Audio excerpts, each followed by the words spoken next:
smartphone o tablet dal tuo store o dal sito radiorpl.it. Cosa aspetti?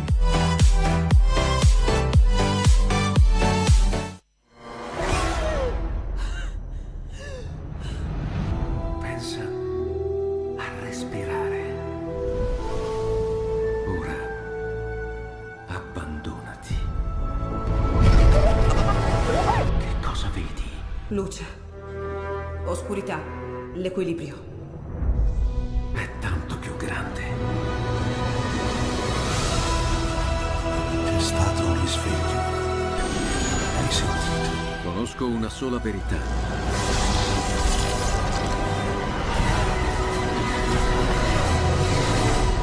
Movie Time ti fa entrare nel vivo del cinema, ti fa sentire come se fossi tu il protagonista del grande schermo.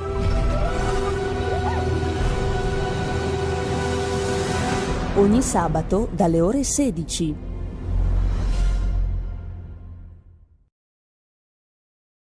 Va ora in onda Il Punto Politico.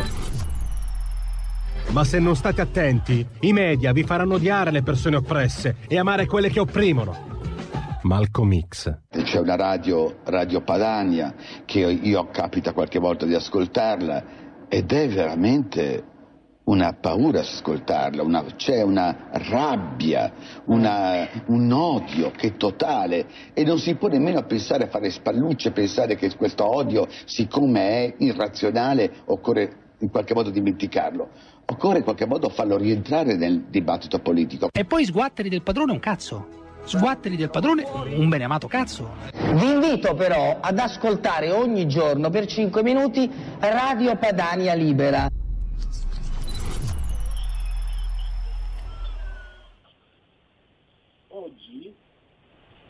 Mi sentiate? C'è qualche... No. Allora, qualche problema tecnico. Allora, partiremo subito con Alvise Zennaro, fratello di Marco Zennaro, l'imprenditore che è ancora in pratica fermato in Sudan.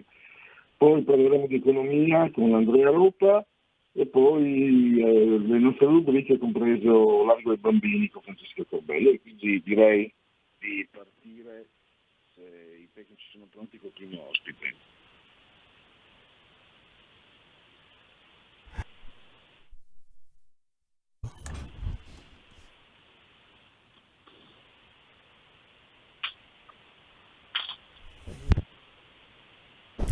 Pronto? Pierluigi, l'ospite lo avremo tra un minuto. Ah, perfetto, ti ringrazio. Scusa, ho qualche problema con gli auricolari, ma adesso stiamo cercando di risolvere. Perfetto, ecco qua. Allora, bene, così proseguo. Avremo per qui Parlamento Edoardo Ziello, avremo per qui referendum, andremo ad avere, scusatemi, Guglielmo Menduni avremo dalla Liguria, e poi avremo anche il genetriaci, come sapete, qui segui la Lega, e anche dite la vostra che io penso la mia. Allora andiamo tra poco, vediamo subito di collegarci. Abbiamo con noi l'ospite. Allora ringrazio Alvise Zennaro, fratello di Marco Zennaro, l'imprenditore che è ancora, possiamo dire, imprigionato, anche se non più tecnicamente, ma di fatto è come se lo fosse in Sudan. Benvenuto Alvise, grazie naturalmente. Allora, iniziamo da 45 giorni fa. Marco esce di prigione, cadono tutte le accuse, tutto quello che c'era contro di lui sparisce, tranne una piccola cosa che però, una causa civile che è intentata da un personaggio che poi magari di cui parleremo. La sua famiglia, mi ricordo, noi ci siamo già sentiti, sceglie, secondo me anche saggiamente, di silenzio stampa praticamente per non intralciare nessuna operazione. Però ieri lei a un certo punto è venuto allo scoperto, perché dopo 45 giorni purtroppo non è cambiato ancora niente. Cosa sta succedendo, Alvise? Esatto, sì, insomma, intanto buongiorno, buonasera a tutti, insomma, vi ringrazio a voi di dare voce ancora a questa notizia che purtroppo io a distanza di 4 e passa mesi speravo fosse già ben che archiviata, ma siamo ancora qua a parlarne. Sì, dal 14 giugno che era uscito mio fratello, sicuramente si è passati una miglioria nelle condizioni dallo stato in cui era prima, insomma, disteso per terra in condizioni tremende, ad oggi in cui insomma la vita la trascorre tutto il giorno in una stanza di hotel, sono sicuramente migliorate, però dal punto di vista psicologico e dal punto di vista poi della risoluzione della vicenda non si è fatto nessun passo avanti, anzi qua si sta ancora ragionando su cosa fare. Come ha detto bene, noi siamo stati silenti per lasciare le autorità lavorare massima serenità, però io e mio fratello lo sento tutti i giorni peggiorare dal punto di vista proprio psicologico e ad oggi non riusciamo ancora a vedere la fine e non so quanto possa andare avanti ancora. Ecco, parliamo anche di questa trappola quasi, no? Non so se è giusto chiamarla così, che impedisce a suo fratello il giustissimo ritorno a casa, un impedimento di viaggio, il travel ban che è un divieto di viaggio. Come si è arrivati a questo impiccio, Edvise? Loro sostanzialmente questa figura riconducibile appunto la parte militare, diciamo miliziana del paese, che sono riconducibili direttamente a una figura all'interno del Consiglio di transizione del Sudan, hanno fatto questa causa civile che ha sostanzialmente le stesse accuse della causa penale, che è peraltro decaduta poiché mio fratello non ha mai avuto alcuna relazione commerciale con quest'altra controparte. Questi appunto un po' sfruttando il discorso della causa civile ti tiene qui e ti porta a fare tutti i ragionamenti possibili e immaginari per cercare di risolverla. Noi non abbiamo fretta, tu resti qua, prima era nelle condizioni drammatiche, ovvero in quel carcere in condizioni disumane, oggi è in un albergo, però il concetto è uguale identico: io non ti lascio uscire fin quando tu non cedi e non metti mano al portafogli, per detta proprio in maniera becera, oppure comunque se non trovi una soluzione di qualche tipo. Ad oggi noi abbiamo fatto tutto il possibile, cioè come famiglia, però non basta, è evidente che non basta, è evidente che c'è qualche organo superiore a noi, a una semplice famiglia, che deve trovare una soluzione per risolvere il caso. Di soluzioni ce ne sono, sicuramente io non le so, soluzioni ce ne sono un rapporto tra stati. Adesso in questo momento Marco è psicologicamente distrutto, abbiamo anche un referto medico che lo mette nero su bianco, e quindi è dovere, diciamo, del nostro Stato, io penso, difendere tutti i cittadini italiani residenti in Italia o residenti all'estero qualora fossero in pericolo.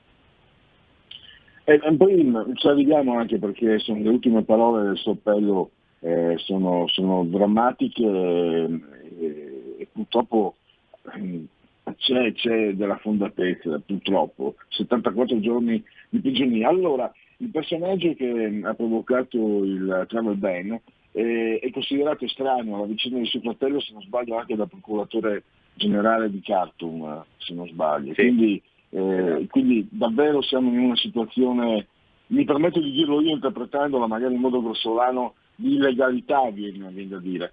Poi lei anche giustamente ha rammentato l'ONU, cioè il principio il vincolo, no, sui diritti civili e politici, tra l'altro sottoscritto anche dal Sudan, quindi anche dal punto di vista diciamo diplomatico veramente ci sono tutte le possibilità.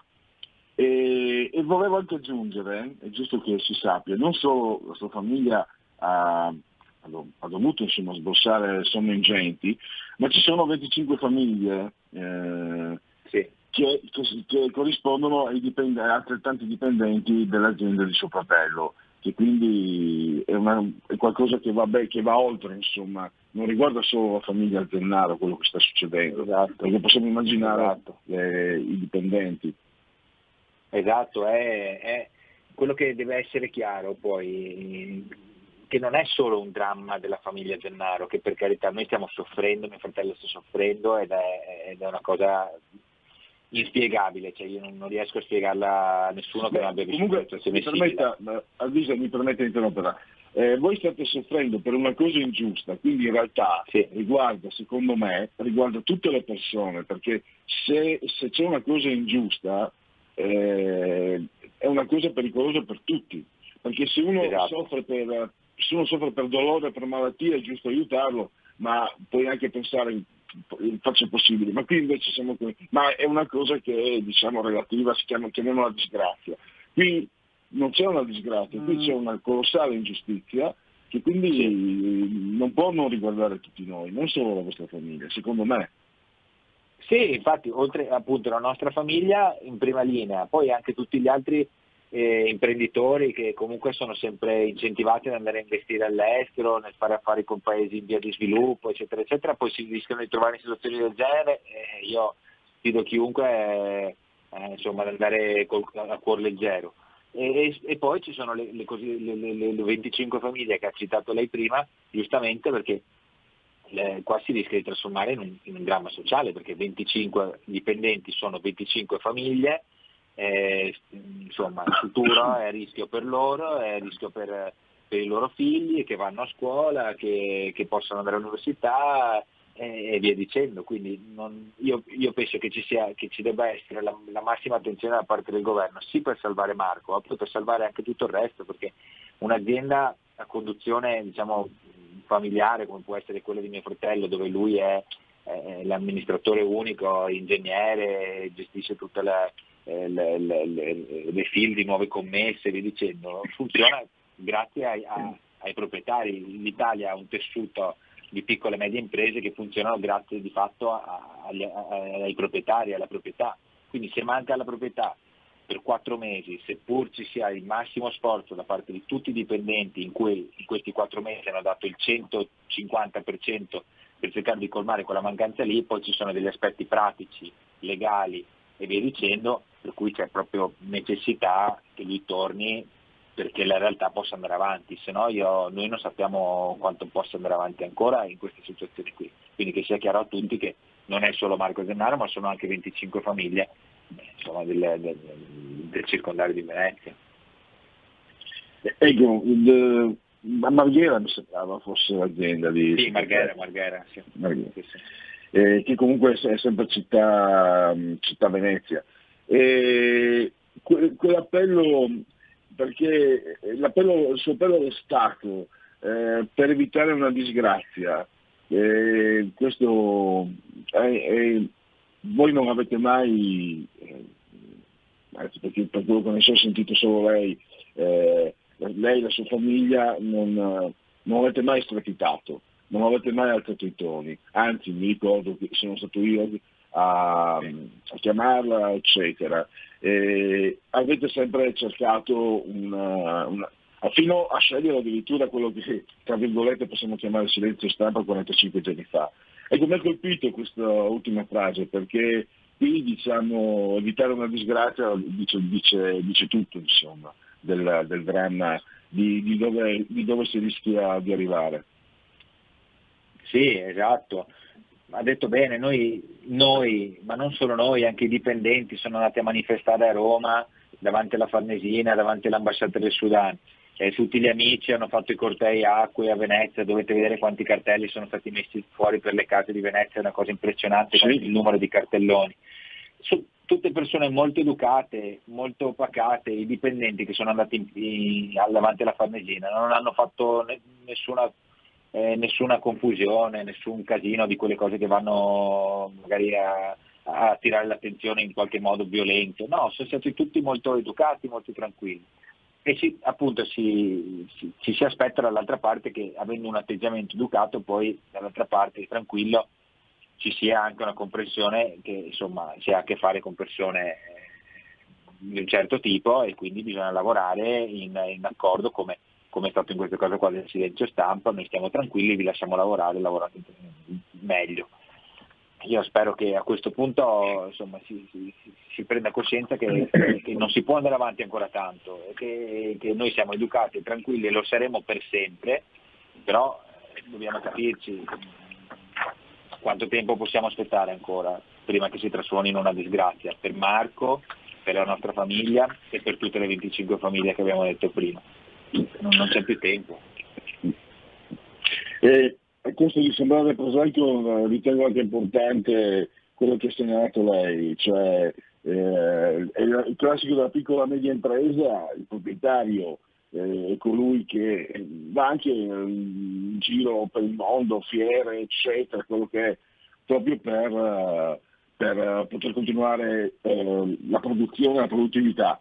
E quello che ha detto lei, anche se è un po' prosaico adesso di dire magari da parte mia, però è importante anche questo, cioè un terribile segnale per tutti quelli, soprattutto io sono di quelle parti, mio papà era di Portogruaro, quindi di Gruaro, quindi io sono cresciuto a San Vito a Tagliamento, quindi conosco bene, insomma, no? Cioè lì si prende, il proprietario prende, viaggia, va, eccetera. Se si dà il messaggio, se le cose dovessero andare male, c'è la tragedia umana, ma si comincia anche, e poi si crea anche un precedente.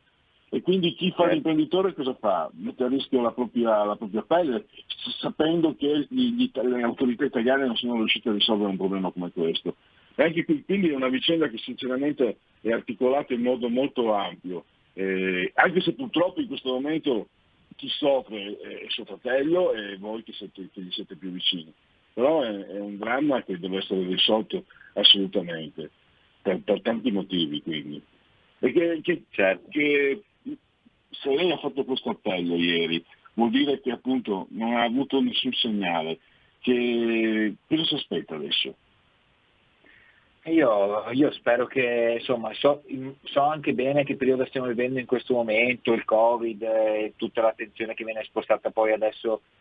Insomma, molta gente è già in vacanza con la testa, ma qua noi dobbiamo pensare che adesso ad agosto c'è chi andrà in vacanza, ma c'è anche chi è bloccato in Sudan e non può tornare dalla sua famiglia e le vacanze non le sogna neanche.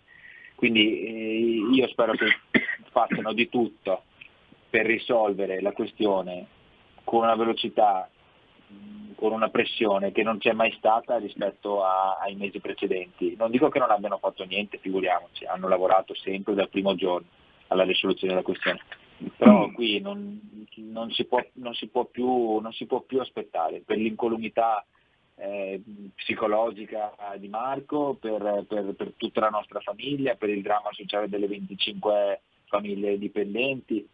Io mi auguro che in queste 2 settimane, che sono da questa, la prossima ancora, prima diciamo delle meritate vacanze per chi lavora tutto l'anno, che ci sia un boost non indifferente sulla risoluzione del caso, che trovino una soluzione in qualche modo, perché sennò qua vuol dire andare a settembre, vuol dire andare a ottobre e non c'è più futuro.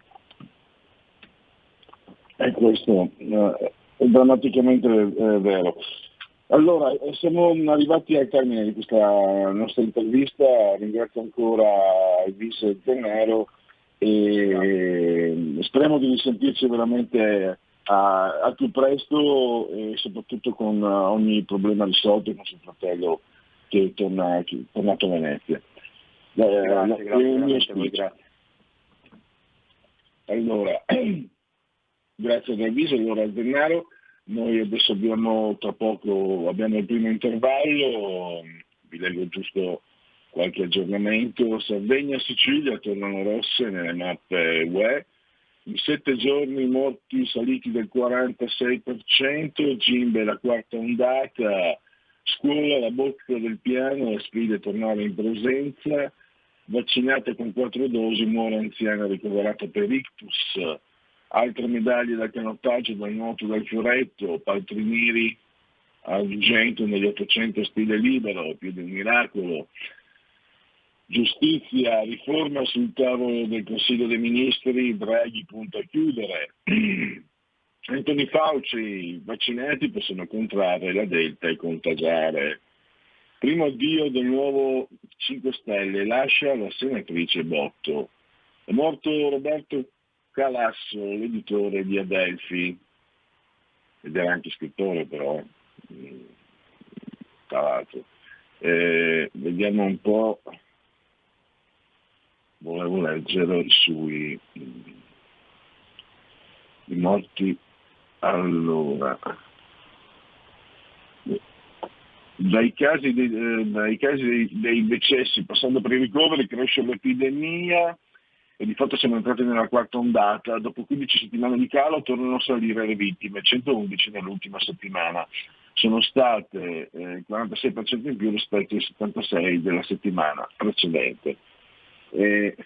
Lo rileva il monitoraggio indipendente della Fondazione Gimbe relativo alla settimana 21-27 luglio, che vede un incremento settimanale del 64,8% di nuovi casi, 31.963 rispetto a 19.390. Ci fermiamo per l'intervallo.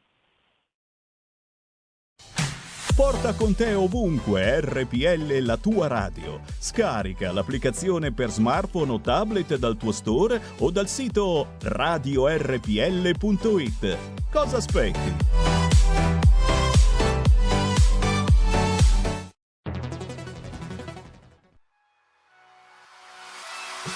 Chi sbaglia paga. Ci metto la firma. Referendum giustizia. 1. Riforma del CSM. Stop allo strapotere delle correnti. 2. Responsabilità diretta dei magistrati. Più tutele per i cittadini. Chi sbaglia paga. 3. Equa valutazione dei magistrati. I magistrati non possono essere controllati solo da altri magistrati. 4. Separazione delle carriere dei magistrati. Stop alle porte girevoli per ruoli e funzioni. 5. Limiti agli abusi della custodia cautelare. Per una giustizia giusta è un equo processo per tutti. 6. Abolizione decreto Severino. Più tutele per sindaci e amministratori. Firma anche tu ai gazebo della Lega nelle piazze e in tutti i municipi d'Italia. Trovi tutte le informazioni sul sito legaonline.it. Chi sbaglia paga. Ci metto la firma. Referendum giustizia.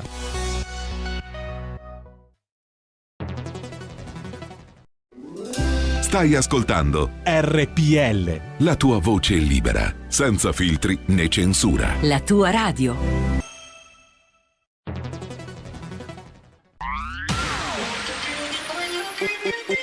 Un suono così non l'hai mai sentito, baby. Da Plus, molto più di quello che credevi. Programmi, musica, multimedialità. Da Plus, suono nuovo di alta qualità. Digital Radio, il suono perfetto. DAB Plus. Anche RPL, la tua radio, è in Digital Radio. Porta con te ovunque RPL la tua radio. Scarica l'applicazione per smartphone o tablet dal tuo store o dal sito radiorpl.it. Cosa aspetti?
e dopo Avalon dei Roxy Music, che dedichiamo a Pierluigi Pellegrin, la regia gli ridà la linea. Eccoci di nuovo in collegamento grazie a Stefano, uno dei gruppi della mia giovinezza, quelli prima del 1980, quelli quando c'era ancora Brianino, quelli sono straordinari, dopo quando sono diventati famosi hanno smesso di piacermi, però questo è un brano che ovviamente non può non piacere, era del 1981, quindi 40 anni fa. Mamma mia, pensate che non è proprio mio compaesano, anche se è nato anche lui a San Vito Italianamente, Emilia di Casassa. Uno dei giocatori di calcio della nazionale italiana, che ha vinto l'Europeo, Brian Cristante, si chiama Brian perché il padre, che tra l'altro è italo-canadese, canadese di nascita, papà di Brian Cristante, l'ha chiamato Brian proprio in onore di Brian Ferry. Solo che, da quello che ho letto nelle interviste, non l'ha neanche mai ascoltato una volta, perché ascolta generi musicali di altro tipo. Pazienza, non sa cosa si perde.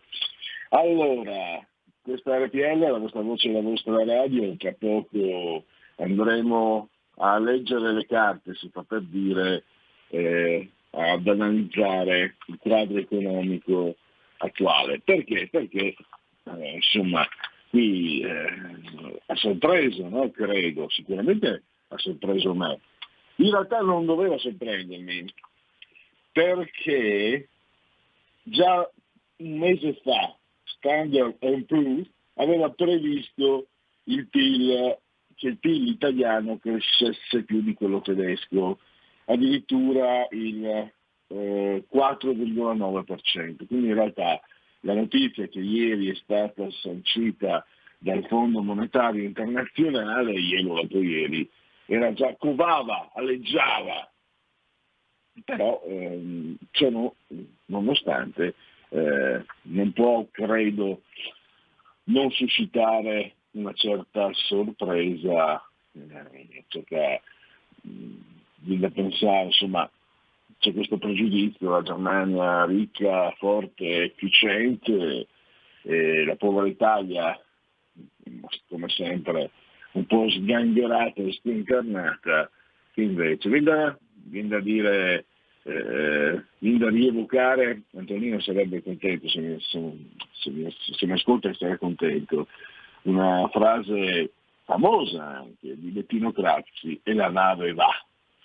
Che tra l'altro, se non ricordo male, era anche il titolo poi di un film di Federico Fellini, che non ho visto però.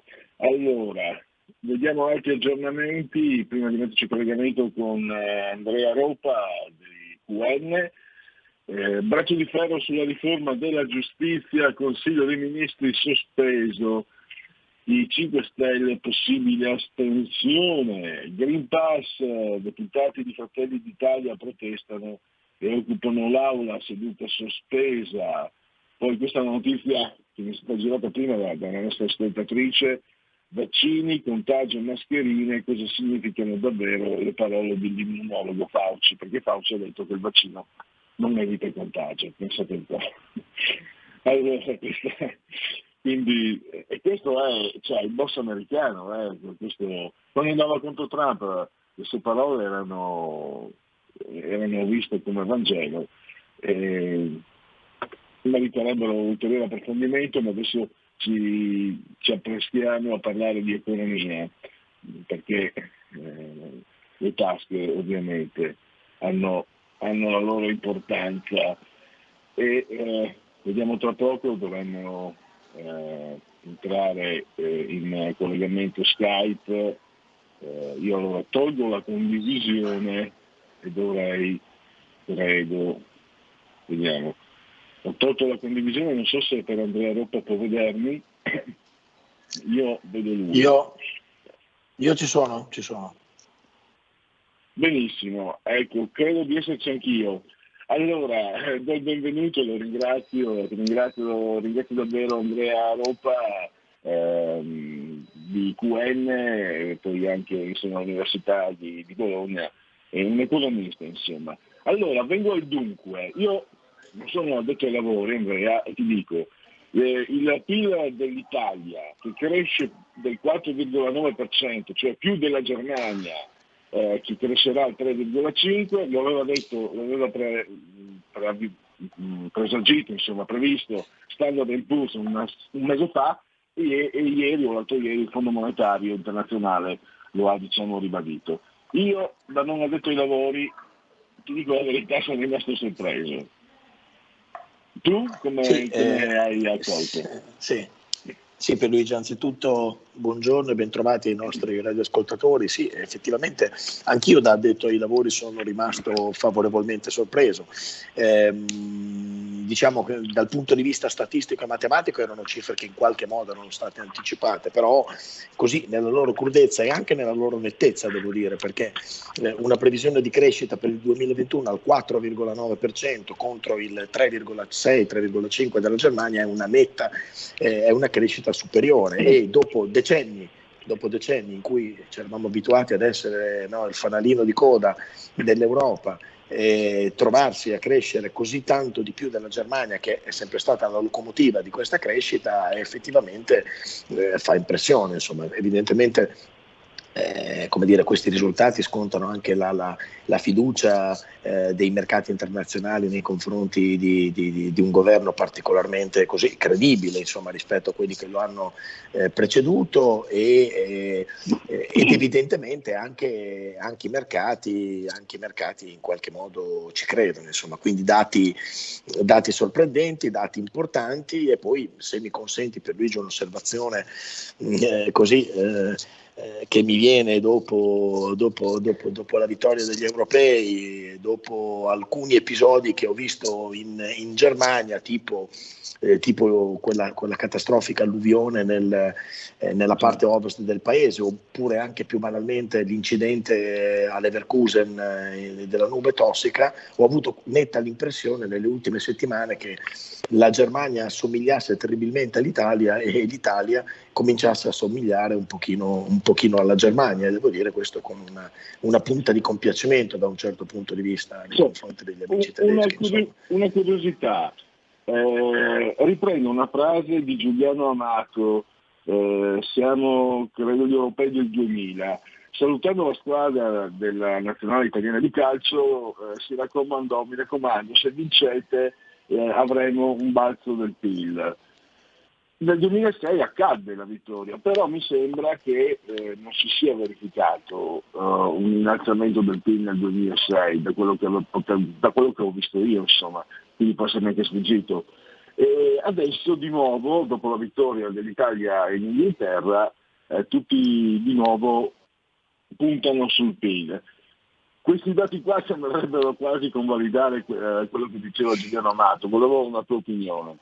Sì, in effetti, ma non c'è dubbio che previsioni così positive, tra l'altro sono previsioni che vanno anche oltre a quella che è la media di crescita europea, sono previsioni che portano l'Italia con un più 4,9% nel 2021, un 4,2% nel 2022, a recuperare integralmente quello che è stato perso nel 2020, cioè l'8,9% di crescita che è stata persa nel 2020. Questo significa che noi a dicembre 2022 saremo nelle condizioni di crescita identiche all'era pre-pandemia, insomma avremo recuperato tutto. Non c'è dubbio che sulla positività e sull'ottimismo di queste previsioni del Fondo Monetario Internazionale ci possa essere anche un'area diversa che tira in Italia anche magari alla luce di una performance più importante dei nostri prodotti sui mercati internazionali, che possono essere dovute anche all'immagine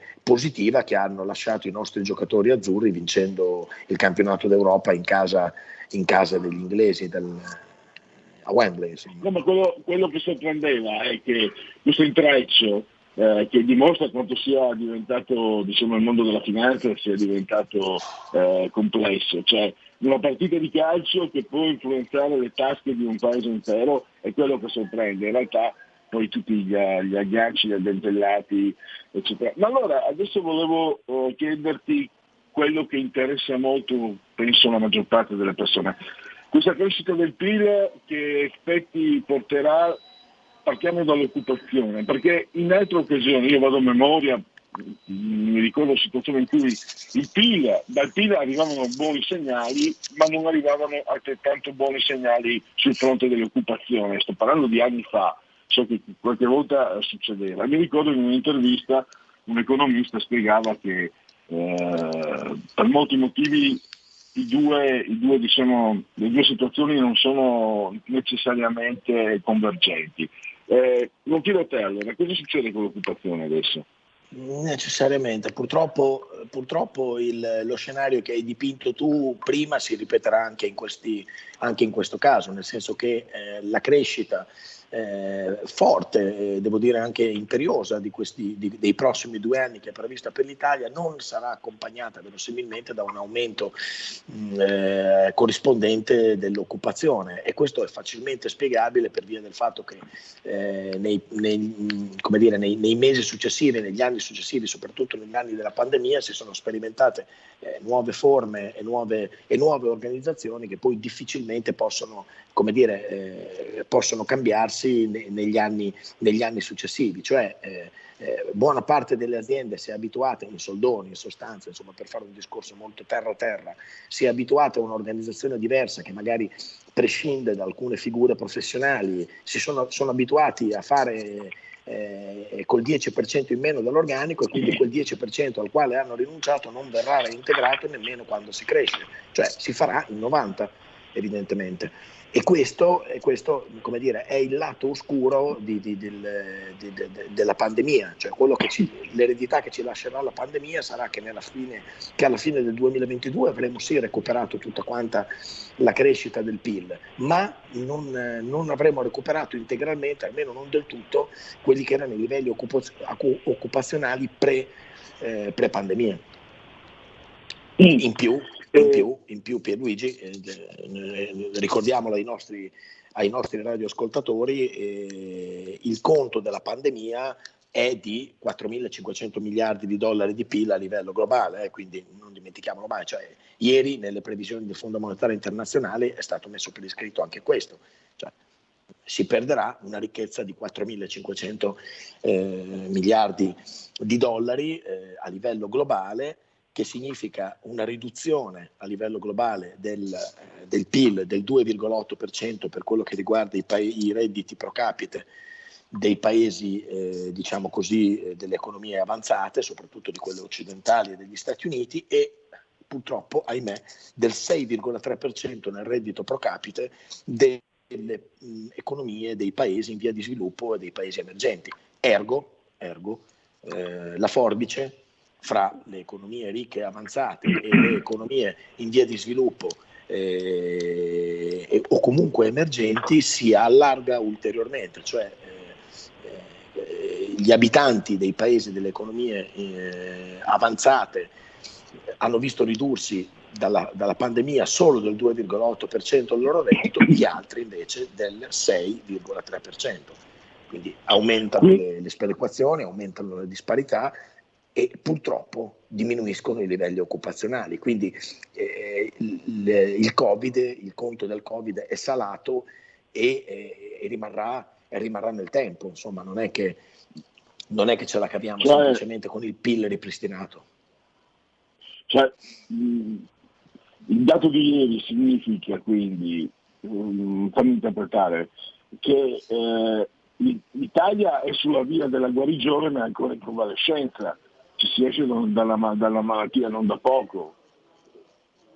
Beh, certo, anzitutto perché appunto, come ti dicevo, per recuperare l'8,9% di PIL perduto nel 2020 serviranno 2 anni, servirà il 2021 e anche il 2022, quindi ci vogliono 2 anni per recuperare, e soprattutto perché appunto non tutti i sintomi di questa malattia, tanto per rimanere nella metafora, non tutti i sintomi di questa malattia verranno eliminati alla fine del 2022, quando avremo recuperato il PIL della situazione pre-pandemia, perché comunque ci resterà una situazione occupazionale più pesante, quindi con un saggio di disoccupazione che sarà superiore a quello pre-pandemia presumibilmente superiore al 10%, che comunque è una cifra ben al di sopra della media dei paesi della UE, e quindi non è che, voglio dire, un colpo di spugno spazzerà via quelli che sono le conseguenze di una pandemia che anche dal punto di vista economico lascerà dei segni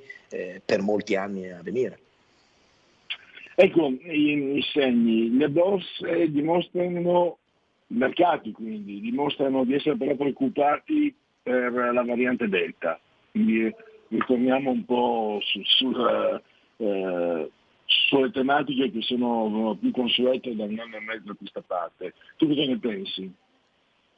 Ma guarda, io ne penso che per quello che riguarda i mercati, tu sai che i mercati sono soliti anticipare le evoluzioni del quadro congiunturale, no? Quindi i mercati evidentemente scontano una preoccupazione generale per quello che è la recrudescenza di questa pandemia, perché soprattutto la variante Delta è estremamente virulenta, pericolosa e ha comunque portato a una soluzione di continuità per quello che riguarda l'evoluzione della pandemia, cioè sembrava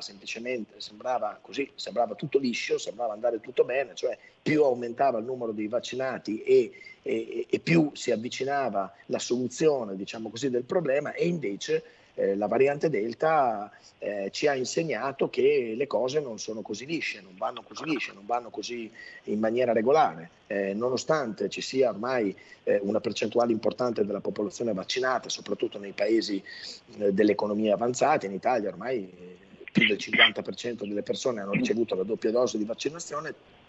Ciò nonostante la variante Delta preoccupa, e di questa preoccupazione non possono che farsi carico i mercati, che, come sai, scontano in qualche modo quelli che possono essere gli scenari futuri. Si tratta semplicemente però di andare a vedere all'interno dei mercati quali sono gli indici che in qualche modo sono più preoccupati e quali sono i titoli azionari che risentono in maniera maggiore di questa preoccupazione. Cioè ci sono dei titoli, per esempio, che di questa preoccupazione non solo non risentono, ma anzi ne guadagnano. Quindi bisogna essere selettivi anche lì, andare a vedere, non limitarsi a guardare semplicemente gli indici generali, ma guardare titolo per titolo quali sono i titoli che in qualche modo scontano questa preoccupazione e quali invece ne sono assolutamente al di sopra. Ecco, come va dal punto di vista economico-finanziario, come va, diciamo, considerato questo periodo? È un malanno, un'influenza seria dalla quale ci si riprende e tutto ricomincia come prima, o è stata una frattura che, come sa bene chi ha subito fratture, poi lascia però in eredità dolori e difficoltà? Beh, la mia opinione è quella che sia la seconda delle tue ipotesi che hai prefigurato, cioè questa è una frattura che in qualche modo ha determinato dei nuovi parametri, ha posizionato dei nuovi limiti e semplicemente non sarà possibile ritornare alla situazione preesistente alla pandemia. In questo momento preciso, devo dire, siamo nel pieno dell'estate, quindi i mercati azionari sono un po' sonnacchiosi, sono un pochettino anche in attesa delle decisioni della politica monetaria da parte della Federal Reserve americana, quindi in questo momento abbiamo dei dati un po' interlocutori, però credo che con la ripresa autunnale avremo dei segnali in qualche modo un po' più corroboranti, un po' più precisi, un po' più stabili. Di sicuro questa, come dire, non si potrà ripristinare la situazione precedente ecco, questo no, sicuramente. Questa pandemia lascerà comunque dei segni importanti su molti dei parametri congiunturali in analisi, insomma, quindi di sicuro non potremo tornare puramente semplicemente alla situazione di prima. È cambiato. Questa pandemia ha cambiato il mondo e ha cambiato l'economia, ha cambiato il modo di lavorare, ha cambiato il modo di investire anche da un certo punto di vista, e quindi l'economia post pandemia non sarà l'economia pre pandemia, lo potrà mai essere. Ecco, infatti era per questo che ho fatto questa domanda, perché se ne è parlato soprattutto nel periodo più di maggiore recrudescenza. Qualcuno ha detto è la fine della globalizzazione, è esagerato, e quindi ovviamente l'economia ne avrà delle conseguenze, non so se necessariamente benefiche o meno. Secondo te è esagerato, oppure quello che è successo cambia davvero il modo di spostarsi degli uomini e delle merci? Allora, la fine allora guarda, dunque sicuramente esagerato, nel senso che affermare tout court la pandemia uguale fine della globalizzazione è sicuramente una semplificazione azzardata e che non condivido. Diciamo che la pandemia ha dato un'importante svolta a un processo di evoluzione della globalizzazione che già prima della pandemia aveva preso una determinata strada. Insomma, eravamo già su un livello di globalizzazione già prima della pandemia che non era più sostenibile. E quindi la pandemia si è innestata, si è incistata, si è inserita all'interno di una situazione congiunturale che già si faceva insostenibile e che comunque già prima richiedeva di cambiare il modello di globalizzazione che, così come era stato impostato negli anni precedenti, non poteva funzionare. Quindi in questo modo la pandemia servirà sicuramente a ridefinire degli equilibri e non dico a mettere fine al processo di globalizzazione, perché questo non è possibile, la storia ci insegna che non è possibile tornare indietro e ripristinare le cose esattamente come erano prima.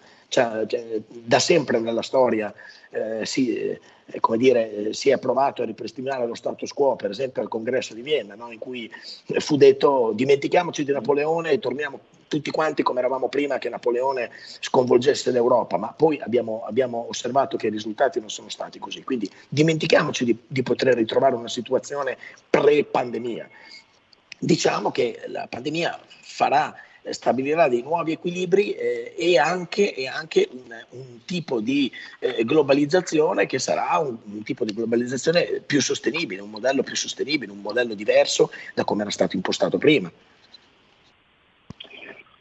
Direi che allora possiamo concludere per il momento con questa descrizione degli atti in corso. Grazie allora ancora a Andrea Ropa di QN, è stato veramente molto interessante ascoltarti e a risentirci più presto. Grazie molto, buon pomeriggio. Allora io adesso rimetto la condivisione. Manca un minuto all'intervallo, vi ricordo che poi ci sono le rubriche dite la vostra, che io penso la mia, segui la Lega, genetriaci, qui Parlamento e qui referendum, quindi, e poi alle 17 largo i bambini, 17.5 largo i bambini con Francesca Corbella. Allora leggo: l'efficacia del vaccino Pfizer diminuisce dopo 6 mesi. Il nuovo studio è l'ipotesi terza dose. Green Pass, sì, il deputato di Fratelli d'Italia ha occupato l'aula. Speranza, inteso come ministro, il Green Pass è strumento anti-restrizioni, già scaricati 41,3 milioni. Riforma della giustizia di Battista dei 5 Stelle, via reati mafia, resta sempre la legge salva politici. Vediamo, questo era ADN Cronos. Vediamo l'apertura di Repubblica.it. Consiglio dei Ministri sospeso, i 5 Stelle insoddisfatti della mediazione avvertono: possibile l'astensione sulla mafia, non si transige. E nemmeno noi possiamo transigere sulle esigenze della regia, quindi intervallo.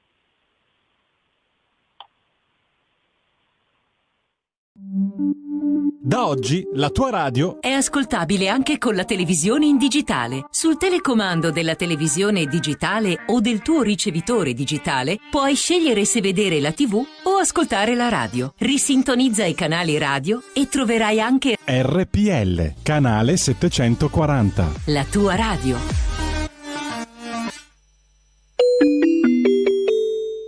Due per 1000 alla Lega. Sostieni la Lega con la tua firma. Scrivi il codice D43 sulla tua dichiarazione dei redditi. Assegnare il tuo 2 per 1000 al codice D43, D43, D43 non costa nulla. Aiutaci ad aiutarti. Il tuo supporto è prezioso. Ricorda, D43 per il tuo 2 per 1000 alla Lega di Salvini.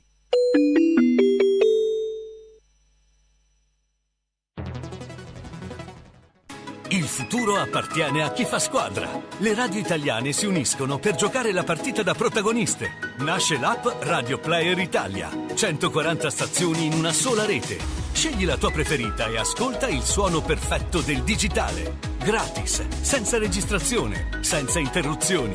Compatibile con tutti i device. Le notizie, la compagnia, la musica scelta da chi la ama, la conosce e la vive. Scarica Radio Player Italia. Il futuro batte con la radio nel cuore.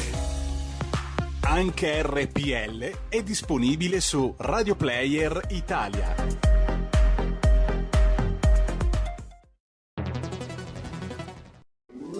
Stai ascoltando RPL, la tua voce libera, senza filtri né censura. La tua radio.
Stai ascoltando RPL, la tua voce libera, senza filtri né censura. La tua radio. E dopo i Simply Red ridiamo la linea a Pierluigi Pellegrin. Gli applausi per i nostri grandi tecnici Stefano e Federico. Allora, benissimo, riesco anche a leggere WhatsApp nonostante qualche difficoltà qui in linea tecnica. Allora, Andrea scrive da Torino: queste previsioni di crescita mi ricordano a pieno titolo i famosi piani quinquennali di Mao, nessuno è andato a buon fine, tutti che hanno portato carestie con milioni di morti. Però anche il piano Marshall, Andrea, mi risulta che fosse quinquennale e comunque è riuscito ad aiutare l'Europa, l'Italia, devastata dalla guerra, qualcosa di buono ha fatto, insomma. Poi, per carità, abbiamo quell'orrore che sono le case popolari che hanno infestato tutto, però è anche vero che per tante persone, per noi poveri di allora, andare in case, io sono troppo giovane, ma penso ai giovani degli anni 50, all'ondata migratoria, comunque venendo dal Veneto, dal Friuli, dalla regione meridionale, da situazioni di estremo disagio, immagino che comunque anche un alloggio popolare significasse un salto di qualità. Vabbè, giudizio sospeso, ma non sono sospese le trasmissioni, questa è sempre RPL, la vostra voce, la vostra radio. Chi si abbona a RPL campa oltre 100 anni, meditate gente, meditate, insieme a Federico Stefano sospesi a 158 metri sopra il livello del mare. Le temperature narrano di 22 gradi centigradi sopra lo zero e la temperatura interna 30,2 quella esterna, 49% l'umidità, 1010,7 millibar la pressione. Tutto nel 11° giorno di Termidoro, mese del calendario repubblicano. Per i gregoriani sono 155 i giorni che ci separano dalla fine. Per tutti invece è un normale Zoibe, giovedì 29 di luglio, anno domini 2021. E come sempre un abbraccio forte al signore Angela Carmela Clotilde, insieme a molti altri ci seguono dal televisore, il canale, ve lo ricordo, è 740 740 740, così come molti ci seguono grazie a applicazioni iOS, Android, dal tablet, dallo smartphone, dall'iPhone, dalla smart television, dalla Fire TV, da Alexa, c'è di RPL Radio, passaparola, ve ne saremo riconoscenti, molti ancora cullati dall'agile suono digitale della Radio DAB, e poi tramite il portale del Giornale della Verità su YouTube e da internet. Non volevo riformularci esauditi, quindi direi che possiamo dare l'abbrivio alla prima rubrica che adesso manderemo in onda, vale a dire dite la vostra, che io penso la mia, al telefono la tua voce. Dite la vostra, che io penso la mia. Il telefono, la tua voce, allo 02 6620 3529. Anche al numero di WhatsApp 346 64 27 756. Due bande di scimmie si sfidano in città, la strana scena in Thailandia. Allora abbiamo cercato qualche intervento che a commento di questa vicenda sono i grillini che hanno scelto il campo neutro per lo scontro Grillo Giuseppi. No, sono proprio scimmie, sono scese a protestare in piazza quando hanno saputo che Azzolina, Bonafede, Spadafora, Pisano, Trenta, Conte, tutta la banda 5 Stelle stava andando da loro in Thailandia. Sì, io veramente non riesco a fare distinzioni tra le scimmie, Bonafede, Azzolina, Pisano, Spadafora, Trenta, Conte, puntini. Guarda che è facile, le scimmie sono quelle con l'espressione intelligente. Mentre vi divertite con simili deprecabili piccolezze, i poverelli migranti soffrono, ma anche soffriscono, nelle cambuse dei natanti ONG. Volete mica che Beppe Cazzo faccia il cameriere? Questo è il computo del quadro della situazione. Andiamo avanti. Allora, scusate solo un attimo. Allora, andiamo avanti con qualche sondaggio. Abbiamo sondaggi e dati Istat. Allora, scusate, qui è un sondaggio. Allora, Demopolis, committente RAI, gli italiani e il Green Pass. Qual è l'opinione sul Green Pass? Favorevole il 72%, contrario il 23%, non sa il 5%. Il Green Pass andrebbe applicato anche per navi, aerei, treni e bus a media-lunga percorrenza, sì 75%, no 19%, non sa il 6%. Quindi questo è il quadro sul Green Pass secondo, ripeto, Demopolis. Poi abbiamo dati Istat. Alla fine di giugno 2021 i 34 contratti collettivi nazionali in vigore per la parte economica riguardano il 41,3% dei dipendenti, circa 5,1 milioni, corrispondono al 42,1% del monte retributivo complessivo. Nel corso del secondo trimestre 2021 sono stati recepiti 4 contratti per gli acquoio, metalmeccanica, calzature, trasporto merci su strade e servizi di magazzinaggio. I contratti che a fine giugno 2021 sono in attesa da rinnovo scendono a 39 e interessano circa 7,3 milioni di dipendenti, ovvero il 58,7% del totale. Quasi 2 milioni e mezzo in meno rispetto al dato di fine marzo, riguardano il 57,9% del monte retributivo complessivo. Il tempo medio di attesa di rinnovo per i lavoratori con contratto scaduto tra giugno 2020 e giugno 2021 è aumentato sia per i lavoratori con il contratto scaduto da 16,6 a 28,1 mesi, sia per il totale dei dipendenti da 13,7 a 16,5 mesi. La retribuzione oraria media rispetto al secondo trimestre del 2020 è cresciuta dello 0,6%. In aumento anche l'indice delle retribuzioni contrattuali orarie dello 0,2% rispetto a maggio 2021 e dello 0,6% rispetto a giugno 2020.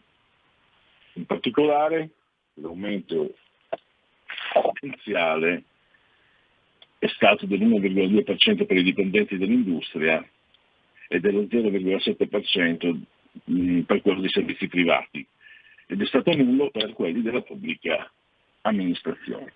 Allora, gli aumenti tendenziali più elevati sono nel settore del legno, carta e stampa, più 2,3%, dell'energia elettrica e gas, più 2,2%, del credito assicurazioni, più 2%, incremento nullo per settore alimentare, tessile, abbigliamento, lavorazione pelli, delle industrie chimiche, del commercio, delle farmacie private e della pubblica amministrazione. Qui abbiamo invece i dati Istat che riguardano i prezzi alla produzione dell'industria e delle costruzioni. A giugno 2021 i prezzi alla produzione dell'industria aumentano dell'1,4% su base mensile e del 9,1% su base annua. Sul mercato interno i prezzi crescono dell'1,7% rispetto a maggio e dell'11% su base annua. Al netto del comparto energetico i prezzi registrano un aumento meno marcato sia a livello congiunturale sia a livello tendenziale. Sul mercato estero i prezzi aumentano su base mensile dello 0,9%, più 1,1% area euro, più 0,8% area non euro e registrano un incremento su base annua del 4,4%, più 5% area euro, più 4% area non euro. Nel secondo trimestre del 2021 rispetto al trimestre precedente i prezzi alla produzione dell'industria crescono del 3,4%, La dinamica congiunturale è più sostenuta sul mercato interno, più 3,7% rispetto a quello estero. A giugno 2021, con riferimento al comparto manifatturiero, si rilevano aumenti tendenziali per quasi tutti i settori. I più marcati riguardano coche, carbone e prodotti petroliferi raffinati, più 30,3% sul mercato interno, più 51,3% area non euro. Metallurgia, fabbricazione di prodotti in metallo, più 14,6% mercato interno, più 20,4% area euro e più 15,5% area non euro. E prodotti chimici, più 9,3% mercato interno, più 6,8% area euro. Le uniche pressioni, peraltro di entità contenuta, interessano computer e prodotti di elettronica e ottica, più 1% sul mercato interno, mezzi di trasporto e prodotti farmaceutici di base, preparati farmaceutici, meno 0,6, meno 0,1. A giugno 2021, quindi, i prezzi alla produzione delle costruzioni per edifici residenziali e non residenziali crescono dell'1% su base mensile e del 4,5% addirittura su base annua. I prezzi di strade e ferrovie aumentano dell'1,2% in termini congiunturali e del 4% in termini tendenziali. E allora direi che potremmo anche passare agli imperdibili genetriaci di oggi, quindi farei partire la sigla. La verità è che sono cattivo.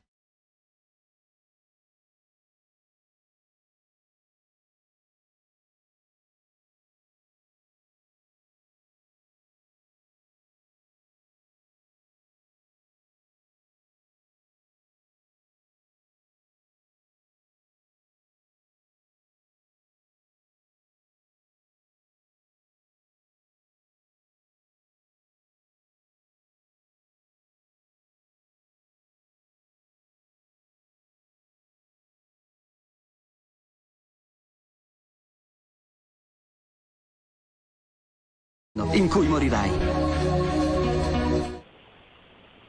Genetriaci, ricorrenze, commemorazioni decimo primo giorno di Termidoro, mese del calendario repubblicano.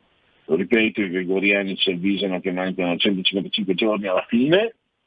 Per tutti è un giovedì isoide, 29 di luglio, anno domini 2021. Oggi mi si dice che essere la giornata mondiale della tigre. E allora, tanti auguri a tutte le tigri del mondo. Poi abbiamo genetriaco di Alexis de Tocqueville. Le società, ha detto, devono giudicarsi per la loro capacità di fare in modo che le persone siano felici. Hai capito? Poi il mascelluto da Predapio, il merda, come lo chiamava Carlo Emilio Gadda, chi se non lui, chi se non Benito Mussolini, mi sembra anche gran coglione, altri epiteti, si era scatenato il grandissimo Gadda. Poi abbiamo Teodora Goodman, in arte Pedabara, che è diciamo una delle prime vamp del cinema.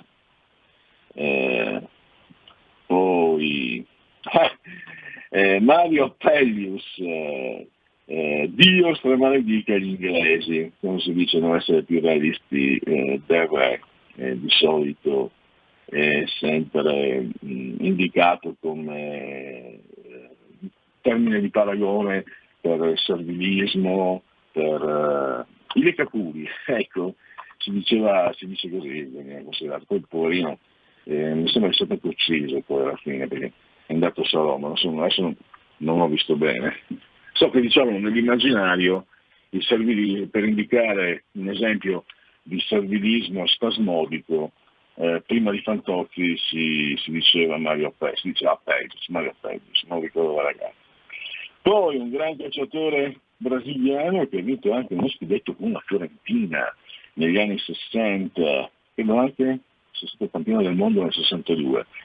Giuligno, poi, che ricordo bene che quando è morto nel 2003, la curva della Fiorentina gli gli dedicò qualche manifestazione, anche se appunto erano 40 anni che aveva vinto lo scudetto, però gli dedicarono una commemorazione molto toccante.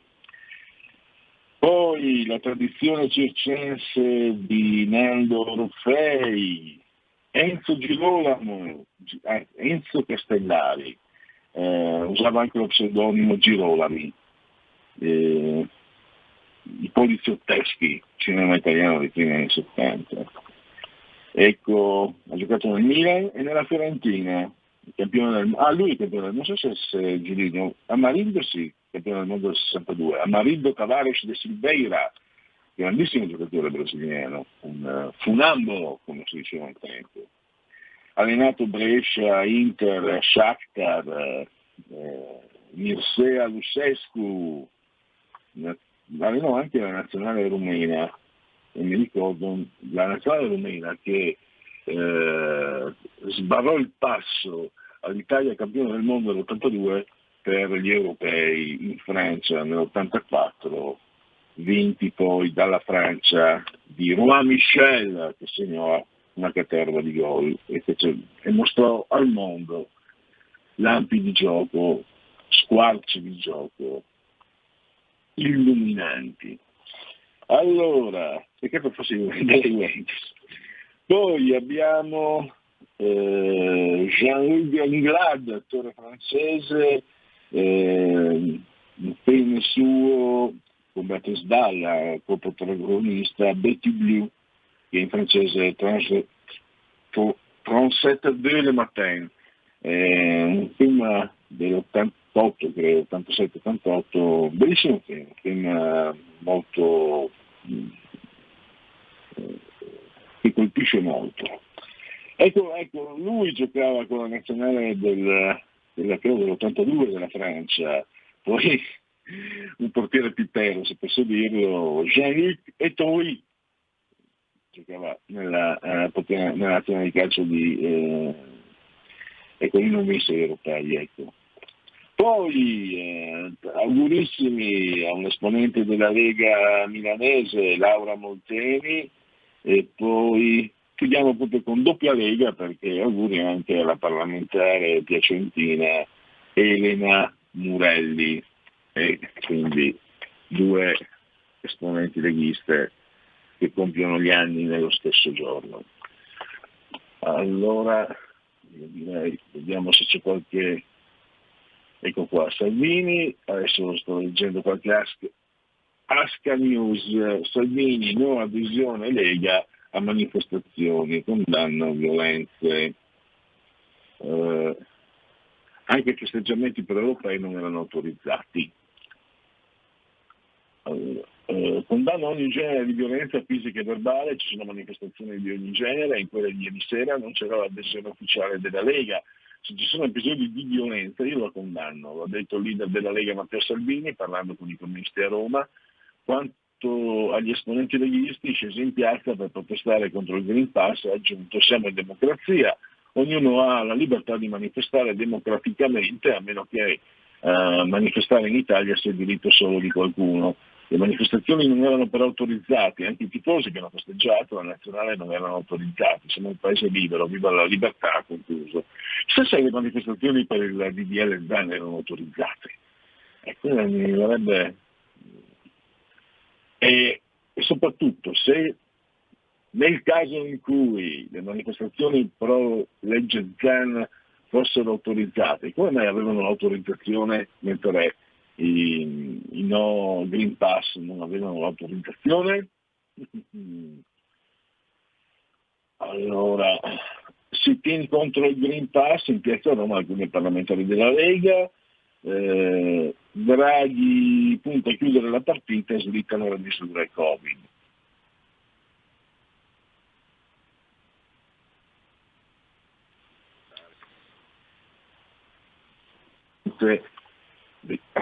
Fatemi verificare l'apertura di Dagospia e poi direi di passare a Segui la Lega.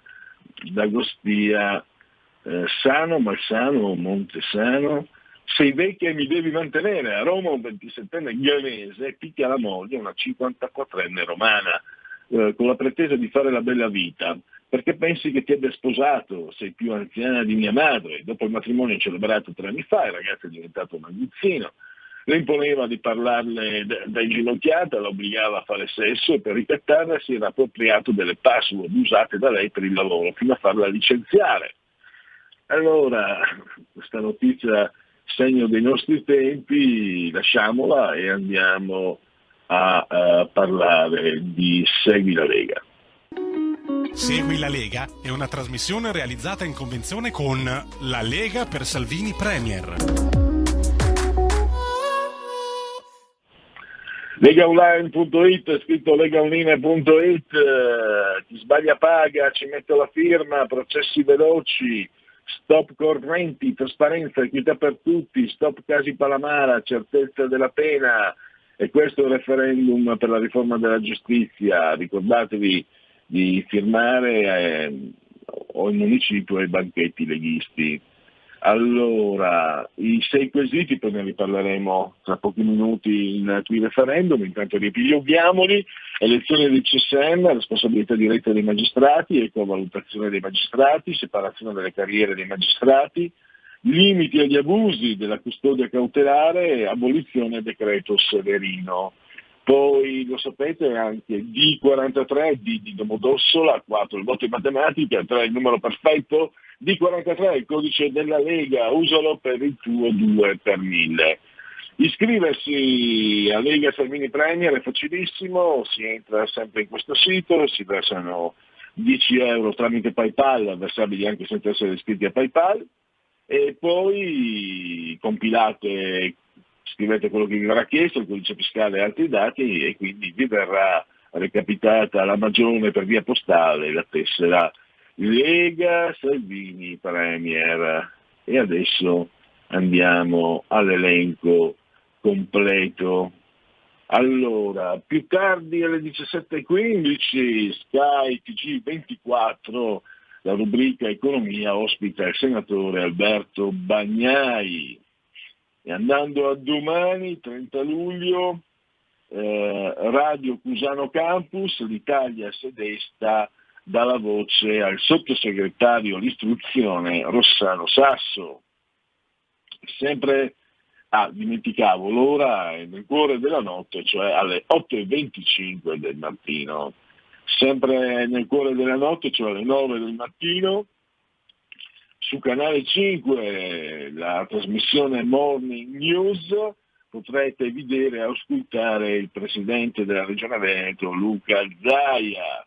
E poi ancora in ora antelucana, alle 9:40 del mattino, sempre domani, fate 2 scatti in avanti col telecomando, sulla 7, Coffee Break, la parlamentare Barbara Saltamartini. E infine domani pomeriggio alle 17:15 Sky TG24, la rubrica Economia, Alessandro Morelli, ovvero il vice ministro infrastrutture e trasporti. E direi che con questo ultimo appuntamento possiamo chiudere il Segui la Lega odierno. Segui la Lega è una trasmissione realizzata in convenzione con la Lega per Salvini Premier.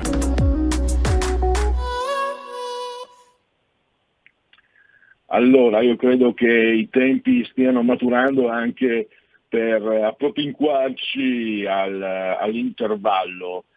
Poi riprenderemo con Guglielmo Menduni per qui referendum. Guglielmo Menduni dalla Liguria, più precisamente da Genova, il punto della situazione nel capoluogo ligure.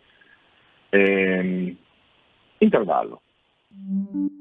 Da oggi la tua radio è ascoltabile anche con la televisione in digitale. Sul telecomando della televisione digitale o del tuo ricevitore digitale puoi scegliere se vedere la TV o ascoltare la radio. Risintonizza i canali radio e troverai anche RPL, canale 740. La tua radio.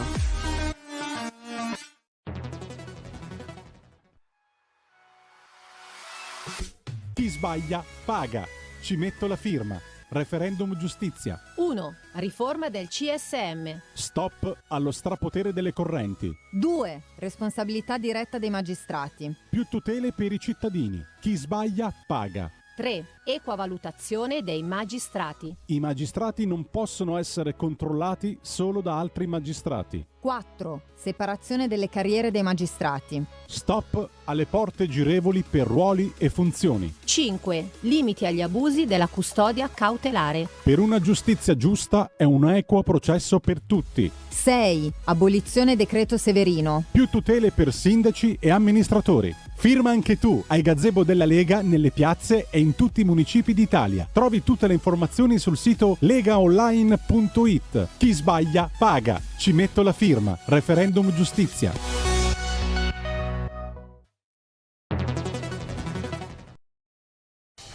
Porta con te ovunque RPL la tua radio. Scarica l'applicazione per smartphone o tablet dal tuo store o dal sito radiorpl.it. Cosa aspetti?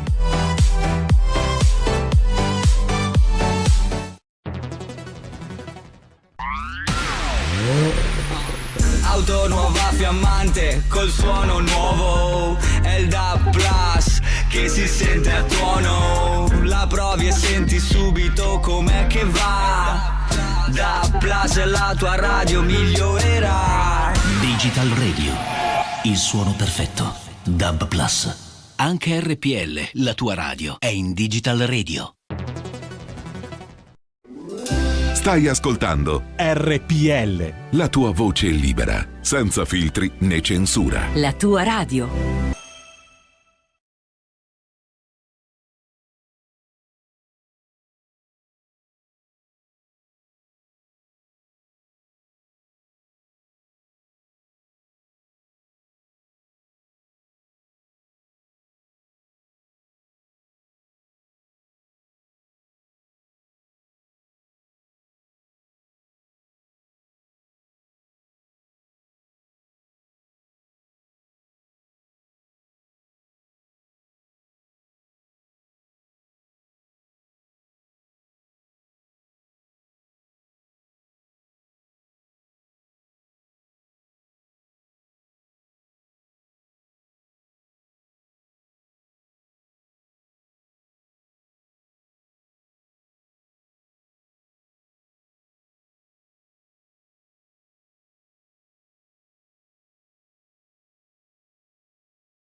La notte di RPL diventa magica.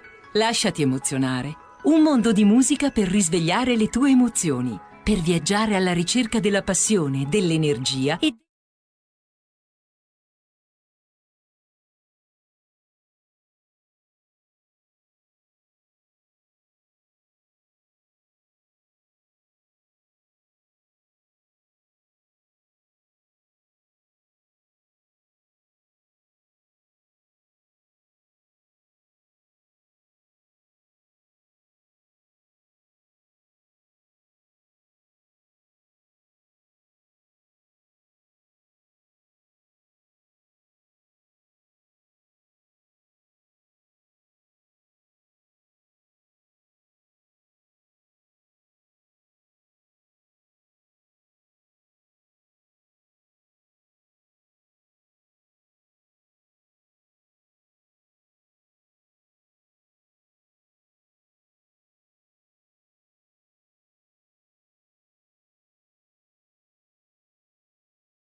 Porta con te ovunque RPL la tua radio. Scarica l'applicazione per smartphone o tablet dal tuo store o dal sito radiorpl.it.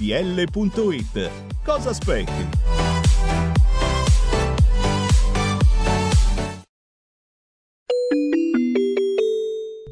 Qui referendum.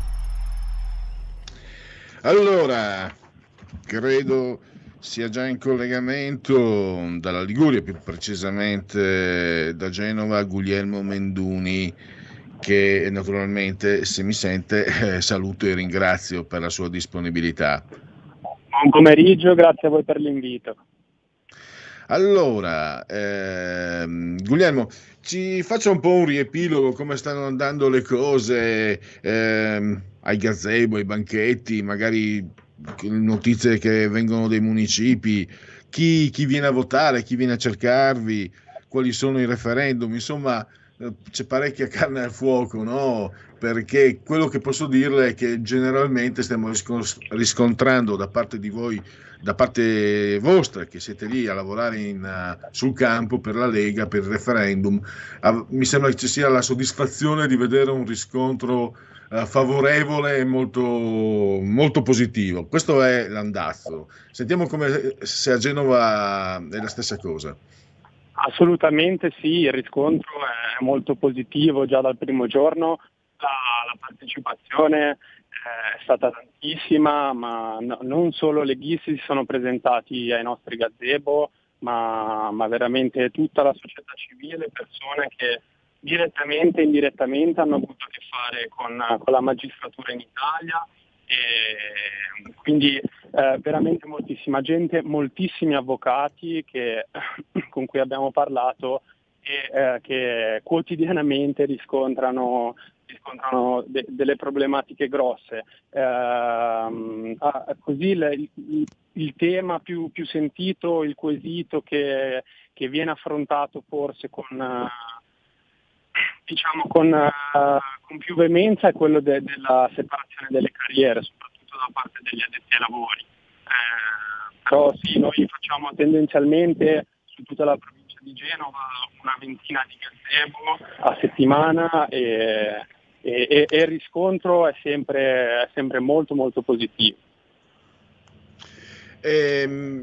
Appunto si dice, ci dite spesso che addirittura vengono, diciamo, cittadini che non simpatizzano per la Lega, anzi sono dalla parte opposta, quindi un referendum che colpisce, incontra trasversalmente l'opinione dei cittadini.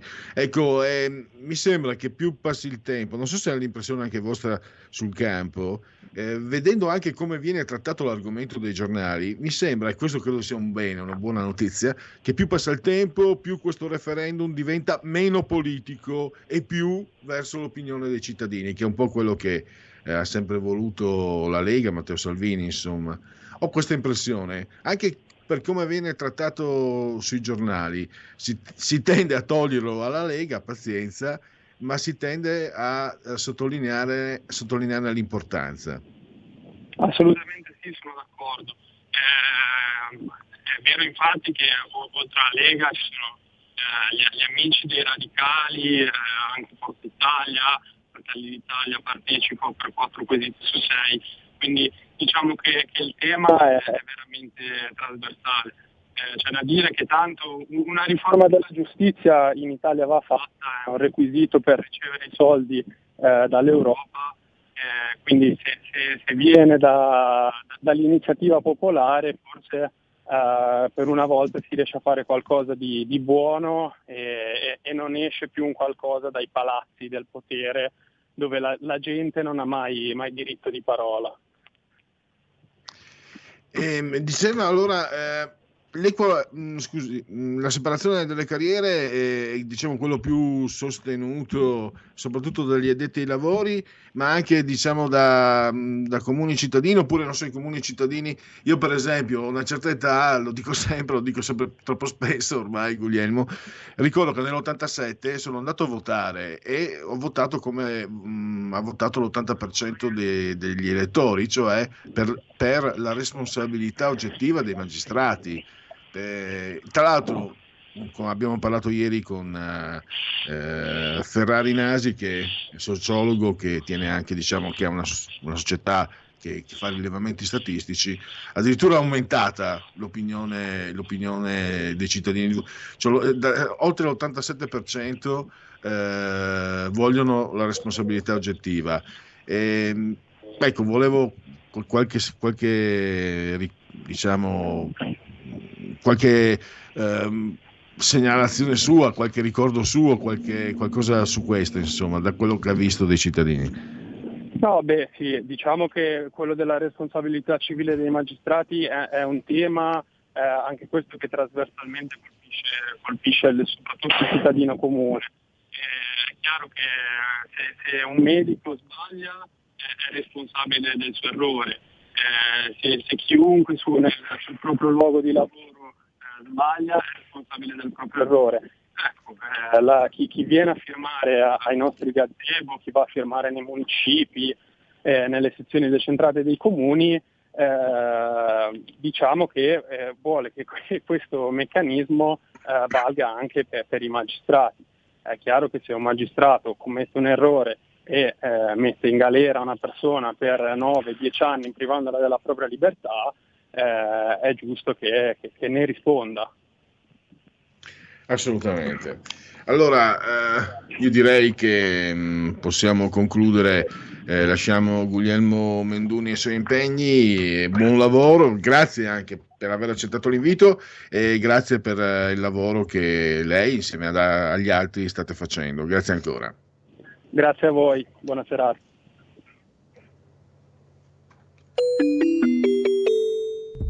Qui referendum. Allora, andiamo. Volevo leggere. Andiamo su Dagospia. Dare un rene per la pace in Medio Oriente. Una donna israeliana di 50 anni, Idit Harel, ha donato l'organo a un bambino di Gaza in attesa di trapianto. Orgogliosamente di destra, ripete che la sua decisione non è stata politica, ma intanto si è ritrovata a diventare un simbolo della convivenza possibile e per lei impensabile. In ospedale le due famiglie si sono incontrate e per qualche ora sono state vicine. L'uomo che vendeva troppi libri, Raffaello Avanzini, l'editore patron della Newton Compton, snobbato dai colleghi perché assai pop, fa il botto, il boom di vendite merito dei classici e degli autori erotici sotto pseudonimo, anche insospettabili. Fuori i nomi, scrive Dagospia. Le traduzioni pessime, una balla per l'Ulisse di Joyce, abbiamo preso il miglior traduttore sulla piazza. Amazon ha creato danni? No, anzi. Il padre Vittorio Avanzini fece uscire con Newton Compton il primo libro a cura di Walter Veltroni, Il PC e la questione giovanile. L'involuzione della specie, siamo diventati zombie dello smartphone, il 73% degli adulti non riesce a immaginare di passare una giornata senza guardare uno schermo, trascorriamo in media 6 ore davanti a computer, smartphone, TV e altro, a volte passando da un device all'altro continuamente. A risentirne sono soprattutto gli occhi che si stancano e si disidratano. Il 45% degli intervistati però si è detto aperto all'idea di rinunciare alla tecnologia. Torna il grande classico dell'estate, il sesso en plein air. A Empoli una coppia non resiste alla passione e si mette a copulare su una panchina senza curarsi delle macchine che circolavano e dei passanti che hanno ovviamente iniziato a riprendere la scena con i cellulari. Non solo, a pochi metri da loro c'erano una serie di telecamere di sorveglianza attive 24 ore su 24 che hanno registrato tutto. Le risse tra magistrati sono meglio del wrestling. Palamara annuncia un esposto contro Davigo e Fulvio Gigliotti, il presidente del collegio che lo ha rimosso dalla magistratura. Aveva i verbali di Amara sulla loggia Ungheria. Davigo inchioda il vicepresidente del CSM. Nel maggio 2020 David Ermini mi disse di aver informato il Quirinale sull'associazione segreta Ungheria. Vediamo un po'. Luca Palamara va all'attacco e dopo le ultime evoluzioni del caso Amara e le dichiarazioni di Piercamillo Davigo al Corriere annuncia un esposto sia contro Davigo sia contro il presidente del collegio che lo ha rimosso dalla magistratura, Fulvio Gigliotti, perché avrebbe dovuto astenersi. Emerge che i verbali dell'avvocato Amara sulla loggia Ungheria, denuncia la sua difesa, erano anche nella disponibilità di Fulvio Gigliotti, presidente del collegio della sezione disciplinare che ha rimosso il dottor Palamara dalla magistratura. Le nuove e coraggiose dichiarazioni del dottor Davigo impongono ora di comprendere per quale motivo il dottor Gigliotti non si sia astenuto pur conoscendo quei verbali e abbia ugualmente partecipato alla espulsione di Palamara dalla magistratura. Per questo motivo depositeremo un esposto alla Procura della Repubblica. Quindi guerra senza frontiere tra toghe. L'articolo era tratto dal giornale, c'è ancora un articolo di Luigi Ferrarella sul Corriere della Sera. Nel maggio 2020 il vicepresidente del CSM David Ermini mi disse di aver informato il presidente della Repubblica Piercamillo Davigo, l'ex consigliere del CSM, al quale nell'aprile 2020 il PM Paolo Storari consegnò i verbali segreti del dichiarante Piero Amara sull'associazione segreta Ungheria, come reazione all'asserita inerzia investigativa dei capi della procura meneghina. L'ho affermato nel verbale del sommario informazione reso il 5 maggio dalla procura di Roma, quando era testimone non ancora coindagato a Brescia di Storari per rivelazione di segreto d'ufficio. Rispetto a quanto sinora si era già ricostruito in un'intervista al Corriere, l'ex PM di Ani Pulite, oltre a confermare al procuratore di Roma Michele Prestipino e ai PM Rosalia Affinito e Fabrizio Tucci di aver inizio maggio informato del contenuto dei verbali Ermini, quale presidente del comitato di presidenza del CSM, ma ha anche aggiunto che raccomandò a Ermini la massima circospezione, addirittura invitandolo a scendere in cortile a parlare senza cellulare per paura di intercettazioni fuori legge. Ma soprattutto Davigo ai PM romani indica che entrambi, Ermini e Davigo, convennero sul dovere di informare il Presidente della Repubblica, che è anche il Presidente del CSM, che è anche quello dell'uranio impoverito, nel presupposto che fosse scorretto celargli la situazione. E a questo punto Davigo afferma con nettezza che Ermini gli disse di avere in effetti informato il capo dello Stato. Puzza di bruciato. Ermini, al quale Davigo ha detto di aver poi anche consegnato tutti i verbali stampati di Amara datigli da Storari, interpellato ieri dal Corriere, risponde di non poter dire nulla perché ho riferito alla Procura di Brescia. Analoga risposta arriva da Davigo, la richiesta di spiegare meglio quanto detto il 5 maggio a Roma, e nessun commento anche dello staff del Quirinale. Immaginatevi se al posto del democristiano Mattarella ci fosse un leghista presidente della Repubblica adesso, e tutti in piazza con e senza mascherina, con e senza vaccino, 5 milioni a chiedere la testa del presidente, l'impeachment. Con questo qua non succede niente, vabbè, io non mi sono abituato comunque. Allora, e nessun commento anche. Ieri Ermini si è astenuto, come altri 3 consiglieri CSM informati all'epoca da Davigo, dal collegio disciplinare, che domani deciderà se accogliere la richiesta del PG Salvi di trasferire d'urgenza in via cautelare Storari da Milano e togliergli le funzioni di PM. L'allora segretaria di Davigo al CSM, Marcella Contraffatto nel cognome in questo caso, è indagata dalla Procura di Roma con l'accusa di aver spedito a partire da ottobre 2020, cioè dopo la pensione di Davigo, i verbali di Amara e in forma anonima al Fatto Quotidiano, a Repubblica il consigliere CSM Nino Di Matteo. Su questo il 5 maggio Davigo ha aggiunto 2 inediti e interessanti dettagli logistici allo stupore già più volte espresso sulla condotta della segretaria da lui ritenuta affidabile. Il primo è che Davigo, quando nel lasciare il CSM lasciò anche i verbali di Amara al consigliere CSM Giuseppe Marra, nel caso in cui il comitato di presidenza CSM ne avesse avuto bisogno, lo disse anche alla Contraffatto, informandola di dove avesse sino ad allora nascosto i verbali. L'altro dettaglio può retrodatare la disponibilità dei verbali in mano alla segretaria. Infatti Davigo spiega che il 7 aprile 2020, per portarsi dietro senza stamparli i verbali di Amara, datigli da Storari, se li era autospediti alla propria casella mail privata e a quella istituzionale del CSM. Posta elettronica alla quale era abilitata ad accedere appunto anche la sua segretaria Contraffatto. Quindi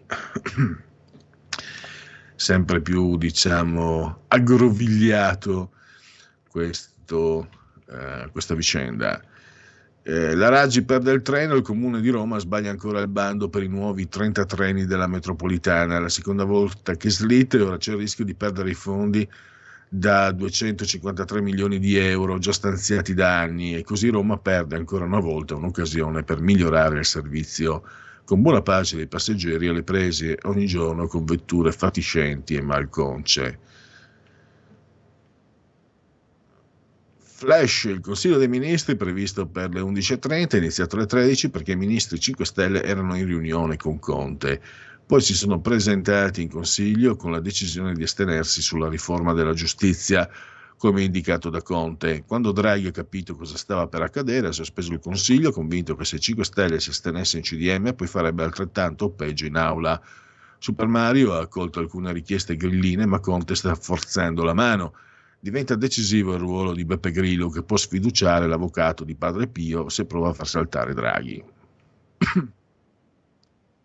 La saga dei Paladinos, la guerra giudiziaria tra Olivia e Cristina Paladino con il fratellastro Sean John è solo una questione di soldi. Lui dice di non ricevere lo stipendio da 5 mesi e per questo ha chiesto il recesso della quota della Agricola Monastero Santo Stefano Vecchio, ma dietro la disputa c'è anche e soprattutto il risentimento per come sono stati condotti gli affari in famiglia.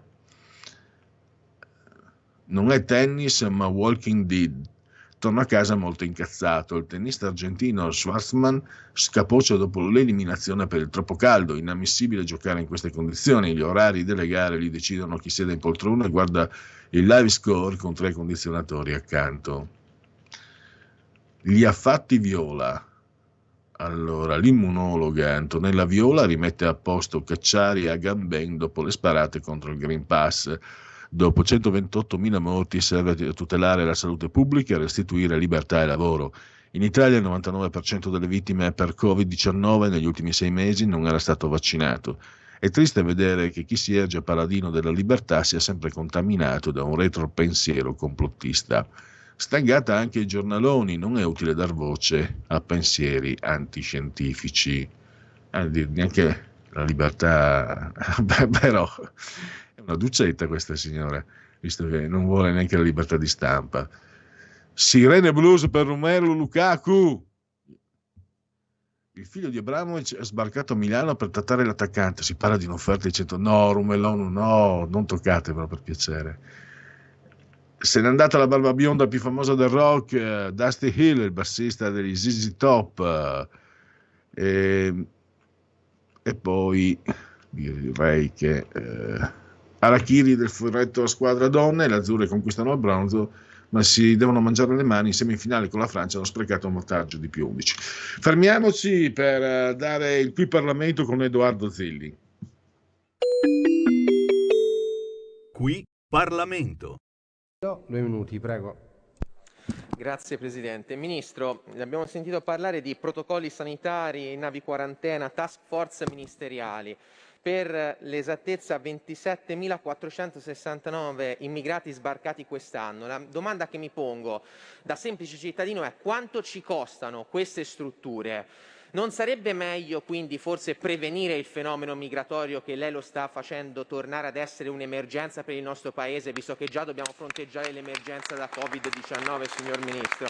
Le avevamo posto una domanda molto chiara e diretta, cioè con quale modo lei intende affrontare questa emergenza da un punto di vista degli strumenti che offre il Ministero dell'Interno, e non abbiamo avuto nessuna risposta, Ministro, e questo ci dispiace. Sembra quasi che viva su un altro pianeta, perché la Tunisia sta vivendo una situazione di tensione quasi fuori controllo. Di questi 27.000 immigrati, 5.000, le do questo dato dal suo cruscotto che proviene dal Ministero dell'Interno, 5.000 provengono esattamente dalla Tunisia. Che cosa sta facendo il Ministro? Dobbiamo aumentare ancora le navi quarantena per aumentare ancora il fenomeno migratorio? Ci sono i sindaci delle città, da quelle più grandi a quelle più piccole, che chiedono un suo aiuto costantemente sulla stampa. E invece lei continua ad utilizzare le nostre grandi forze dell'ordine, a cui noi dobbiamo sostanzialmente fare un grandissimo plauso per il grande lavoro, per controllare gli italiani anche negli orari più disparati, addirittura negli orari dell'aperitivo. Continua imperterrita nella logica delle restrizioni e delle limitazioni, ma per gli immigrati che arrivano dall'altra parte del mondo tutto è permesso, massima libertà, porti aperti, mentre per gli italiani limitazioni e controlli. Mi sembra la logica, e chiudo Presidente, del controsenso, un po' come quella di tenere chiuse le discoteche, creando la proliferazione di rave party abusivi e di discoteche all'aperto nelle nostre città. Signor Ministro, al posto di ascoltare le ONG, le do un consiglio: ascolti di più i sindaci, anche direttamente, non soltanto utilizzando i canali del Ministero. Esiste anche l'ANCI. Grazie. Passiamo all'interrogazione numero 32432 dei deputati Lollo Brigida ed altri, concernente misure in ordine al contrasto dei flussi migratori irregolari nel periodo estivo, con particolare riferimento... Qui Parlamento. In quanti ti promettono trasparenza, ma alla fine ti ritrovi sempre con il bollino rosso e non puoi dire quello che pensi. RPL, la tua radio. Non ha filtri né censure. Ascolta la gente e parla come la gente.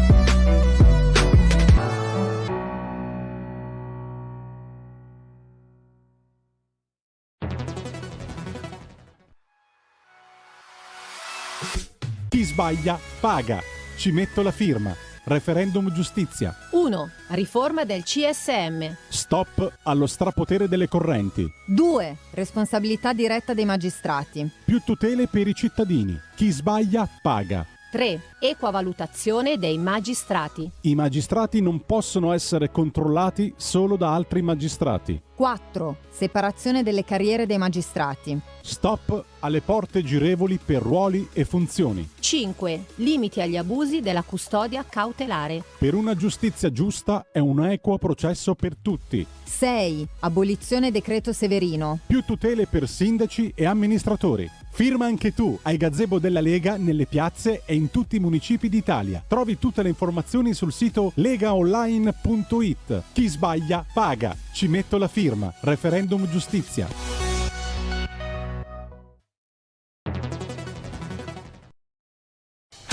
Porta con te ovunque RPL la tua radio. Scarica l'applicazione per smartphone o tablet dal tuo store o dal sito radiorpl.it.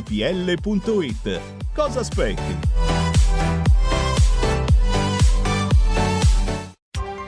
Coming Soon Radio, quotidiano di informazione cinematografica. Ah Giova, ma che davvero dobbiamo tornare? Sì, Monica, ci stanno aspettando. Dove? Al cinema. Paola Cortellesi, Antonio Albanese, un film di Riccardo Milani. Come un gatto in tangenziale, ritorno a Coccia di Morto. Coccia del Morto, no. Coccia di Morto si dice. In anteprima solo il 14 e 15 agosto e dal 26 agosto al cinema. Disney presenta. C'è un albero che cura tutto. E le serve aiuto per trovarlo. Non sognavi di vivere un'altra avventura? Si regga! Vuole tornare indietro? No, inizio a divertirmi. Alucin! Oh, porca! Jungle Cruise, dal 28 luglio al cinema. Il regista di Il Sesto Senso e Split Siamo arrivati. ci porta su un'isola da sogno Ci credete che l'ho trovata online? per una vacanza Aspetta, dove sono i ragazzi? da incubo. Non so cos'è, ma succede molto in fretta. Dalla mente di M. Night Shyamalan. Qualcosa non va in questa spiaggia! Old, da mercoledì 21 luglio al cinema. Stai ascoltando RPL. la tua voce libera, senza filtri né censura. La tua radio.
Porta con te ovunque RPL la tua radio. Scarica l'applicazione per smartphone o tablet dal tuo store o dal sito radiorpl.it.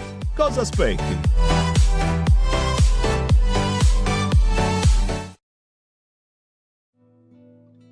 Va ora in onda Largo ai bambini, educazione e dintorni.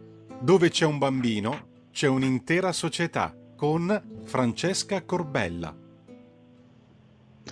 Francesca Corbella che è già al telefono e che quindi saluto e ringrazio. Benvenuta Francesca. Buongiorno a tutti, buongiorno Pier, buongiorno. Allora, ti do subito la parola. Oggi parliamo di i beceri in vacanza. Chi sono, cosa fanno, cosa pensano? Prego, Francesca. Vediamo se ci ritroviamo in questa definizione. Inizio subito col ridere perché mi sono divertita a buttare giù la traccia di questo intervento. Allora, oggi intanto vi devo salutare perché è l'ultima rubrica che facciamo in agosto, perché dopo divento un becero in vacanza e quindi pur standomene a Milano tranquillamente rientro anch'io nella categoria e ci rivedremo, ci risentiremo a settembre, ai primi di settembre. Allora, mi ha dato spunto l'osservare quanto sui media allineati a noi italiani che ci apprestiamo ad andare in vacanza nel mese di agosto venga confezionato un cappottino da perfetti analfabeti funzionali, direbbe Armando Siri, no? È una definizione che lui usa, che è perfetta. E devo dire che in diverse occasioni nel corso dell'anno i media, parlo dei grandi media, delle grandi radio soprattutto, in diverse occasioni ci restituiscono l'immagine di noi che ci viene restituita secondo vari interventi di chirurgia mediatica, no? Per tagliarci in un certo modo, per indirizzarci verso uno specifico target molto utile a loro. Ecco, questo target con l'arrivo dell'agosto devo dire che spicca particolarmente, no? E lo si nota dai servizi che vanno in onda in quelle testate che particolarmente odiano il popolo, no? Così, quelle testate snob, quelli che sono infastiditi dai lavoratori che esercitano il sacrosanto diritto al riposo estivo. Ecco, questi media con le battute, con i servizi spiritosi, con una certa ironia, eccetera, eccetera, oppure con quei sentimentalismi per cui intervistano le ragazzine che chiedono i consigli sugli innamorati, su come devono vestirsi per il fidanzato, queste cose stucchevoli. Ecco, diciamo che queste testate già da un paio di mesi generano proprio un tipo spiaggia, chiamiamolo così, che è veramente offensivo per noi tutti. Per esempio anche mi vengono in mente quegli episodi a Natale, avrete notato come su tutti i media, in televisione, perché ci sono le belle immagini, viene confezionata l'immagine dei ricchi milanesi. Allora noi siamo ricchissimi solo a Natale, quindi viene inquadrato via Gesù, via Monte Napoleone, la Galleria, per esportare in tutto il resto del paese l'idea di questa Milano sperperante in shopping, no? Ovviamente ad usum di piagnistei altrove. Quindi ecco, tutto molto molto pilotato. E così d'estate, soprattutto diciamo da giugno in poi, man mano che si avvicina il mese di agosto, che è il mese centrale delle vacanze degli italiani, allora iniziano a fioccare questi servizi dalle spiagge che sono tutti all'insegna della vacuità del tempo trascorso in vacanza, di un vuoto proprio di questo mese agognato. Intanto diventa un mese agognato e già questo è un concetto che non mi piace molto, e poi è un mese trascorso all'insegna della superficialità, della faciloneria godereccia, no? Che non ha nulla a che vedere con la leggerezza di cui invece abbiamo bisogno, che è cosa profonda e sana. Ecco, il problema è che a furia di ascoltare senza spirito critico questi servizi, finisce che ci ritroviamo tutti anche noi in questa guisa di ciondoloni perditempo, cazzeggiatori dalla mattina alla sera, no? E invece siamo un po' narcotizzati dalla propaganda mediatica, per cui quando arriviamo finalmente in vacanza rientriamo in queste consuetudini che non sono soltanto di immagine, attenzione, ma sono sostanziali, perché i nostri comportamenti seguono questi schemi. Allora io penso che il tempo della vacanza sia tempo di vita, intanto per cominciare, ed è veramente sbagliato ritenere che ci sia una soluzione di continuità tra quando siamo alla scrivania nei mesi invernali o sui banchi di scuola, perché questa propaganda va a colpire particolarmente i ragazzi giovani, oppure quando invece siamo nel riposo dall'impegno annuale, cioè perché ci deve essere un tipo di vita che scorre per 11 mesi e un altro tipo di vita a cui si dedica solo il mese di agosto, che sono queste due idee separate, l'idea che dobbiamo godere durante le vacanze e sudare durante i restanti 11 mesi. È un'idea falsa ed è soprattutto contro i lavoratori. Crea dei falsi miti intorno alle vacanze. Questi falsi miti a loro volta creano dipendenza, perché appunto vogliamo a tutti i costi rientrare in questo target, e crea una sudditanza quasi a dei diktat culturali che ci che ci vogliono alleggerire, ma coattamente, non perché lo vogliamo noi, dalle responsabilità. Alla fine lo scopo è farci allargare le maglie della borsa, dico io, perché in vacanza cosa facciamo? Spendiamo, finalmente possiamo spendere senza sentirci in colpa, mentre invece a casa, in città, d'inverno dobbiamo risparmiare. Questo è l'italiano risparmiatore che invece nel mese di agosto spende per qualunque cosa. Quindi possiamo spendere, ci danno il permesso, anzi dobbiamo spendere, no? Perché lo spendere è la misura del benessere del becero in vacanza. Becero lo metto sempre con un tono di ironia, no? Naturalmente.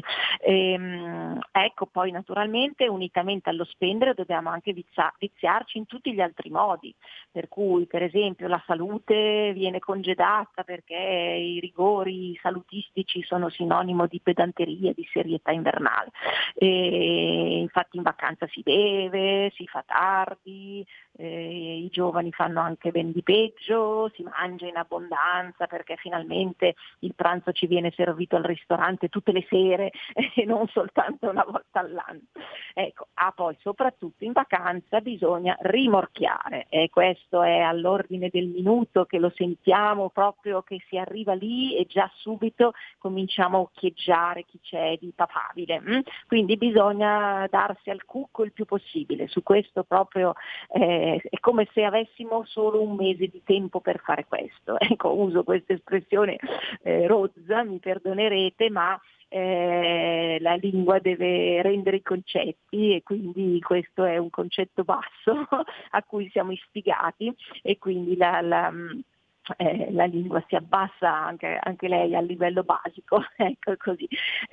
Questo è molto deprimente, perché è come se tutto ruotasse intorno appunto a questo livello basico di conquista che avviene anche lì deprivando completamente la meraviglia di un incontro sensuale tra uomo e donna, proprio perché diventa consumistico, rientra nel target del consumatore in vacanza, quindi bisogna fare anche quello. Ecco, perché in vacanza non dobbiamo avere levatura d'animo, è di troppo, non dobbiamo essere intellettuali, dobbiamo concederci ogni cosa e soprattutto abbiamo un solo mese di tempo, quindi largo agli istinti da beceri che siamo. Ecco, perché poi dopo c'è lo spettro di tornare alla galera di un altro anno di lavoro, e quindi appena sbarcati iniziamo subito in spiaggia appunto a guardare la vicina pettoruta. Allora, In realtà io penso che in spiaggia la più parte di noi si annoi mortalmente. Attenzione, perché adesso qui io sto dipingendo dei luoghi comuni, sto parlando della vacanza proprio quella quasi delle barzellette, insomma, no? Per ridere, per metterla un po' sull'ironia, quella che ha per siti preferenziali i grandi litorali italiani, quelli proprio estremamente addomesticati, che sono quasi delle città. No? Ecco, e io penso che questi posti, quindi non sto parlando della caletta che si raggiunge solo a nuoto non so, in Grecia, ecco, attenzione, in questi posti di vacanze in realtà io penso che appunto la più parte di noi si annoi abbastanza, no? Cioè ci annoiamo proprio dell'immagine che ci è costruita, che ci viene appioppata. Per esempio il libro dell'estate, allora è un fioccare di consigli sui libri da ombrellone, ma già qui dei concetti proprio veramente standardizzati. Il libro dell'estate deve essere leggero, leggerissimo, mi viene da dire così leggero che non c'è niente da leggere, perché serve per tamponare che cosa? La noia sotto l'ombrellone, perché una volta che uno è giunto in spiaggia e si è riposato 1 ora, 2 ore, 3 giorni dalle grandi fatiche invernali, dopo inizia la noia, perché si è immobili, si è fermi in quei posti lì e quindi si leggono libri dove non c'è niente da leggere. Dopodiché per mezz'ora, perché essendo libri pieni di vuoto, pieni di niente, dopo un po' ci si stufa e quindi si va al bar. E allora lì si mangiano i gelati industriali, le pizzette, i panini a ogni ora del giorno, poi si va a fare la doccia, perché lo shampoo, perché il sale è terribile, bisogna subito fare lo shampoo. E infatti perché ci dà fastidio il sale sulla pelle? Siamo andati lì apposta per il mare, ma il sale ci dà fastidio perché in realtà non siamo affatto lì per il mare, lui, un poveretto, è un grande rinnegato che si vede a malapena sullo sfondo, no? In visione prospettica in certi litorali, penso a Viareggio, penso a Cesenatico, che sono posti bellissimi, attenzione, però sono veramente diventati così all'insegna del consumo. Allora il mare si vede a malapena perché appare lontanissimo, perché lungo la strada intanto c'è un cordone di auto parcheggiate quasi insuperabili. Poi la passeggiata a mare è diventata una fila ininterrotta di prefabbricatini che ospitano dei negozi, i negozi grandi firme, che sono i medesimi che ritroviamo da Shanghai a Crans-Montana, a Cortina, a Copacabana, cioè gli stessi identici. Ecco, dopo superati questi negozi che una volta non c'erano, sono proprio dei prefabbricati cubetti messi lì. Dopo che appunto ci siamo lustrati gli occhi, arrivano gli stabilimenti, quindi altre barriere per gli occhi con i gonfiabili per i bambini, con i ristorantini che sfrigolano i gamberoni surgelati che arrivano dall'India.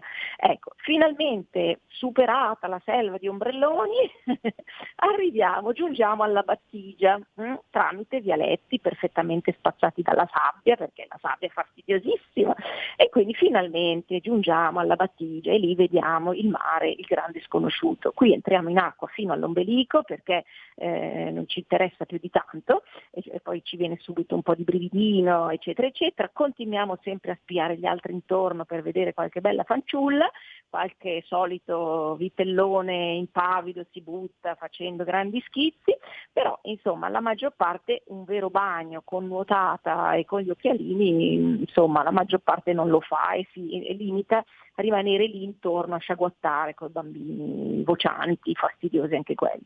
E insomma il mare finisce qui. Poi finalmente quando inizia a scemare il solleone ricomincia il rituale della doccia, finalmente abbiamo qualcosa da fare, per cui doccia assolutamente, che è già la terza o la quarta, aperitivo e finalmente poi la grande serata che è il trionfo del Becerus, questo esemplare faunistico esaltato dai media. Allora voi vedete che i luoghi sono diventati dei contenitori per questo contenuto creato dai media che appunto, sempre un po' con un po' di ironia naturalmente, ho dipinto così. Ecco, in questi luoghi di vacanza popolari la natura non c'è più. Il mare, dicevo, questo sconosciuto, perché la natura è iperaddomesticata, non sono resi quasi, i litorali sono resi come città. L'imprevisto in questi luoghi, che è la bellezza della vacanza, l'imprevisto è ridotto a zero, è tutto molto organizzato, molto pilotato, addirittura abbiamo degli orari precisi per fare tutto quanto, per lo svolgimento della nostra giornata. Il marketing è altissimo e, come vi dicevo, inizia già da maggio-giugno, cominciano a tormentarci, e quando finalmente arriviamo lì siamo carichi a molla con un bel portafoglio e spendiamo, finalmente possiamo spendere, no? Ecco, l'idea del tempo da vivere in questi luoghi è solo unicamente quella dello svago. Noi siamo dei prodotti di svago, dobbiamo intrattenerci, o meglio farci intrattenere, e questo è il concetto differente, perché se noi ci intrattenessimo come nella vera vacanza, allora sarebbe molto creativo il tempo della vacanza, e sì che non avrebbe soluzione di continuità con il tempo del lavoro, perché quando lavoriamo ci possiamo anche divertire, noi creiamo quando lavoriamo, costruiamo la nostra vita, costruiamo le nostre relazioni, costruiamo le nostre soddisfazioni. Invece nel tempo dello svago noi riempiamo il tempo di vuoto.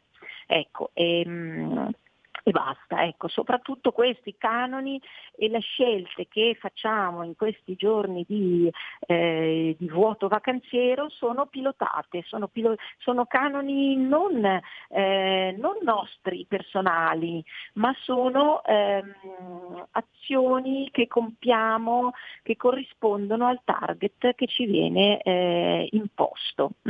Ecco, diverso è naturalmente invece portare noi stessi anche in questi stessi luoghi, se ci piacciono, anche in questi luoghi comodi. Non è detto che dobbiamo andare in cima a Monte Bianco tutti quanti per forza, o prendere il gommone, fare il campeggio nautico, eccetera, esporci ai rischi. Assolutamente, la vacanza può essere anche comoda, può essere anche in luoghi addomesticati, va benissimo, per ogni testa al suo luogo, però dobbiamo andarci portando le nostre istanze, i nostri giusti desideri di fare un'esperienza di rottura con l'ordinario, che può essere la vita comoda o può essere la vita avventurosa. Ognuno ha la sua testa, ecco, purché questa azione che compiamo e le scelte che compiamo rappresentino qualcosa di arricchente e di stimolante, e non solo un diversivo, non solo un intrattenimento lieve, estemporaneo, di soddisfazione subitanea, appunto. Cerchiamo di far sì di mettere un seme importante per la nostra vita, soprattutto quando abbiamo con noi i bambini. I bambini, e vengo qui al clou della nostra trasmissione, non hanno nessun bisogno di riposo, non sono vecchi. Noi li trattiamo da vecchi quando andiamo in vacanza. I bambini in vacanza si annoiano e continuano a sgonfiare, di comprargli lecca, di comprare il gelato, di comprargli le patatine, diventano obesi, non si muovono, stanno lì in spiaggia, magari nelle retrovie, perché in spiaggia dove ci sono gli ombrelloni ci sono i vecchi, e allora loro si nascondono e magari ne combinano anche, per cui non va bene. I bambini hanno bisogno di esperienze, di scoperta, di avventura, hanno bisogno di poter svelare dei piccoli misteri della vita da soli.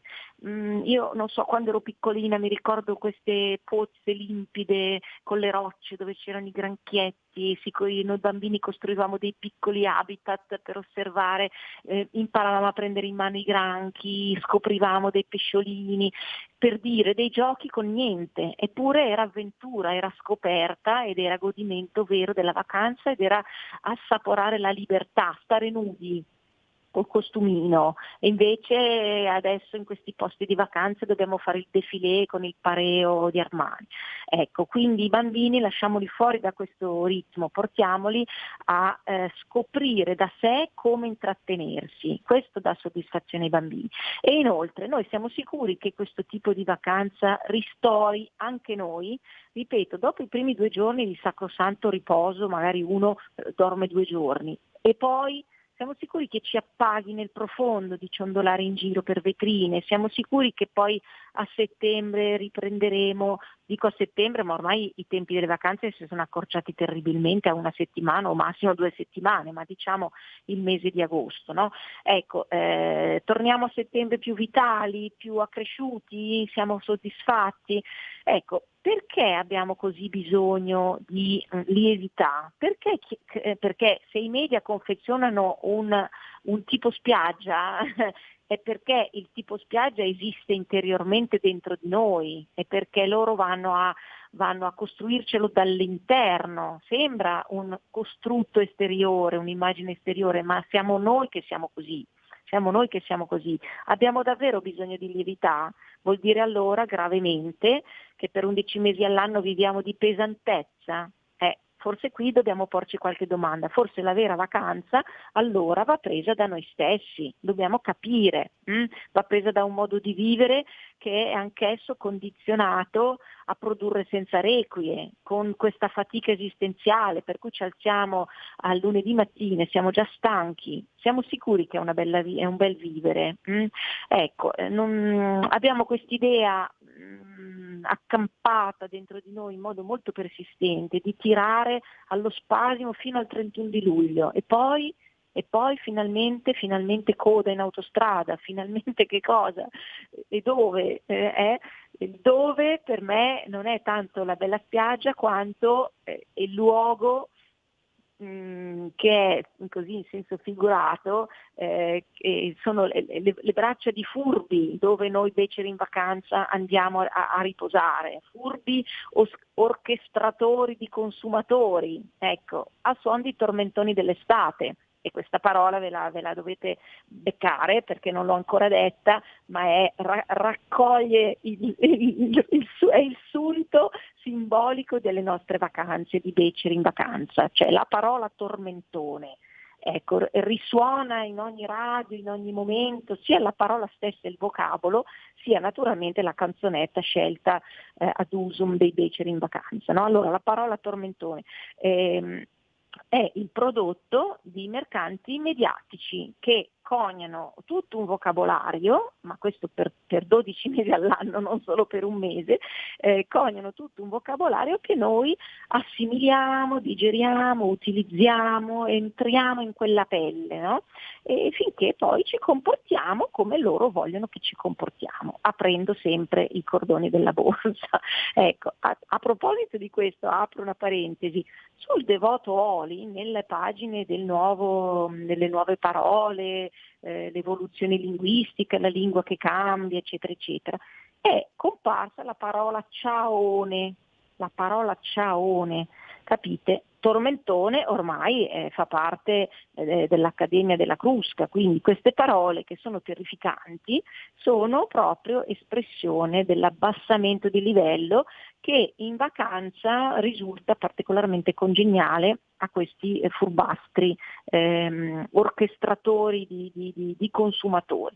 Ecco, poi concludo dicendo che la fotografia degli italiani in vacanza si completa perfettamente con il quotidiano Tam Tam sul Covid che ormai da 2 o 3 settimane stiamo sentendo, perché da idioti siamo addirittura rientriamo nella qualifica di perfetti puntini, perché andando in vacanza ci esponiamo a intruppamenti che sono funzione essenziale della beceritudine vacanziera, dipinta così come ho detto dai media, no? Cioè questi assembramenti fanno sì che i media vadano ancora più a nozze a dipingerci come dei perfetti stupidotti, dei ciula direi, no? Ecco, Francesca, purtroppo devo interromperti perché è scaduto il tempo. Siamo in chiusura, ma io ho finito e basta, quindi saluto me stessa e tutti voi beceri in vacanza, augurandovi di fare delle splendide vacanze fuori da questi canoni, vacanze critiche, vacanze di relax, vacanze belle, vacanze positive, ottimistiche, e ci sentiamo a settembre. Ciao a tutti, ciao Pierluigi. Buon agosto. Ciao Francesca, ci risentiamo a settembre. Grazie a Stefano Federico sulla torre di comando regia tecnica, grazie a voi per aver scelto RPL e buon proseguimento con Area di Servizio. C'è Marco Castelli che vi aspetta, è già là. Avete ascoltato Largo ai bambini.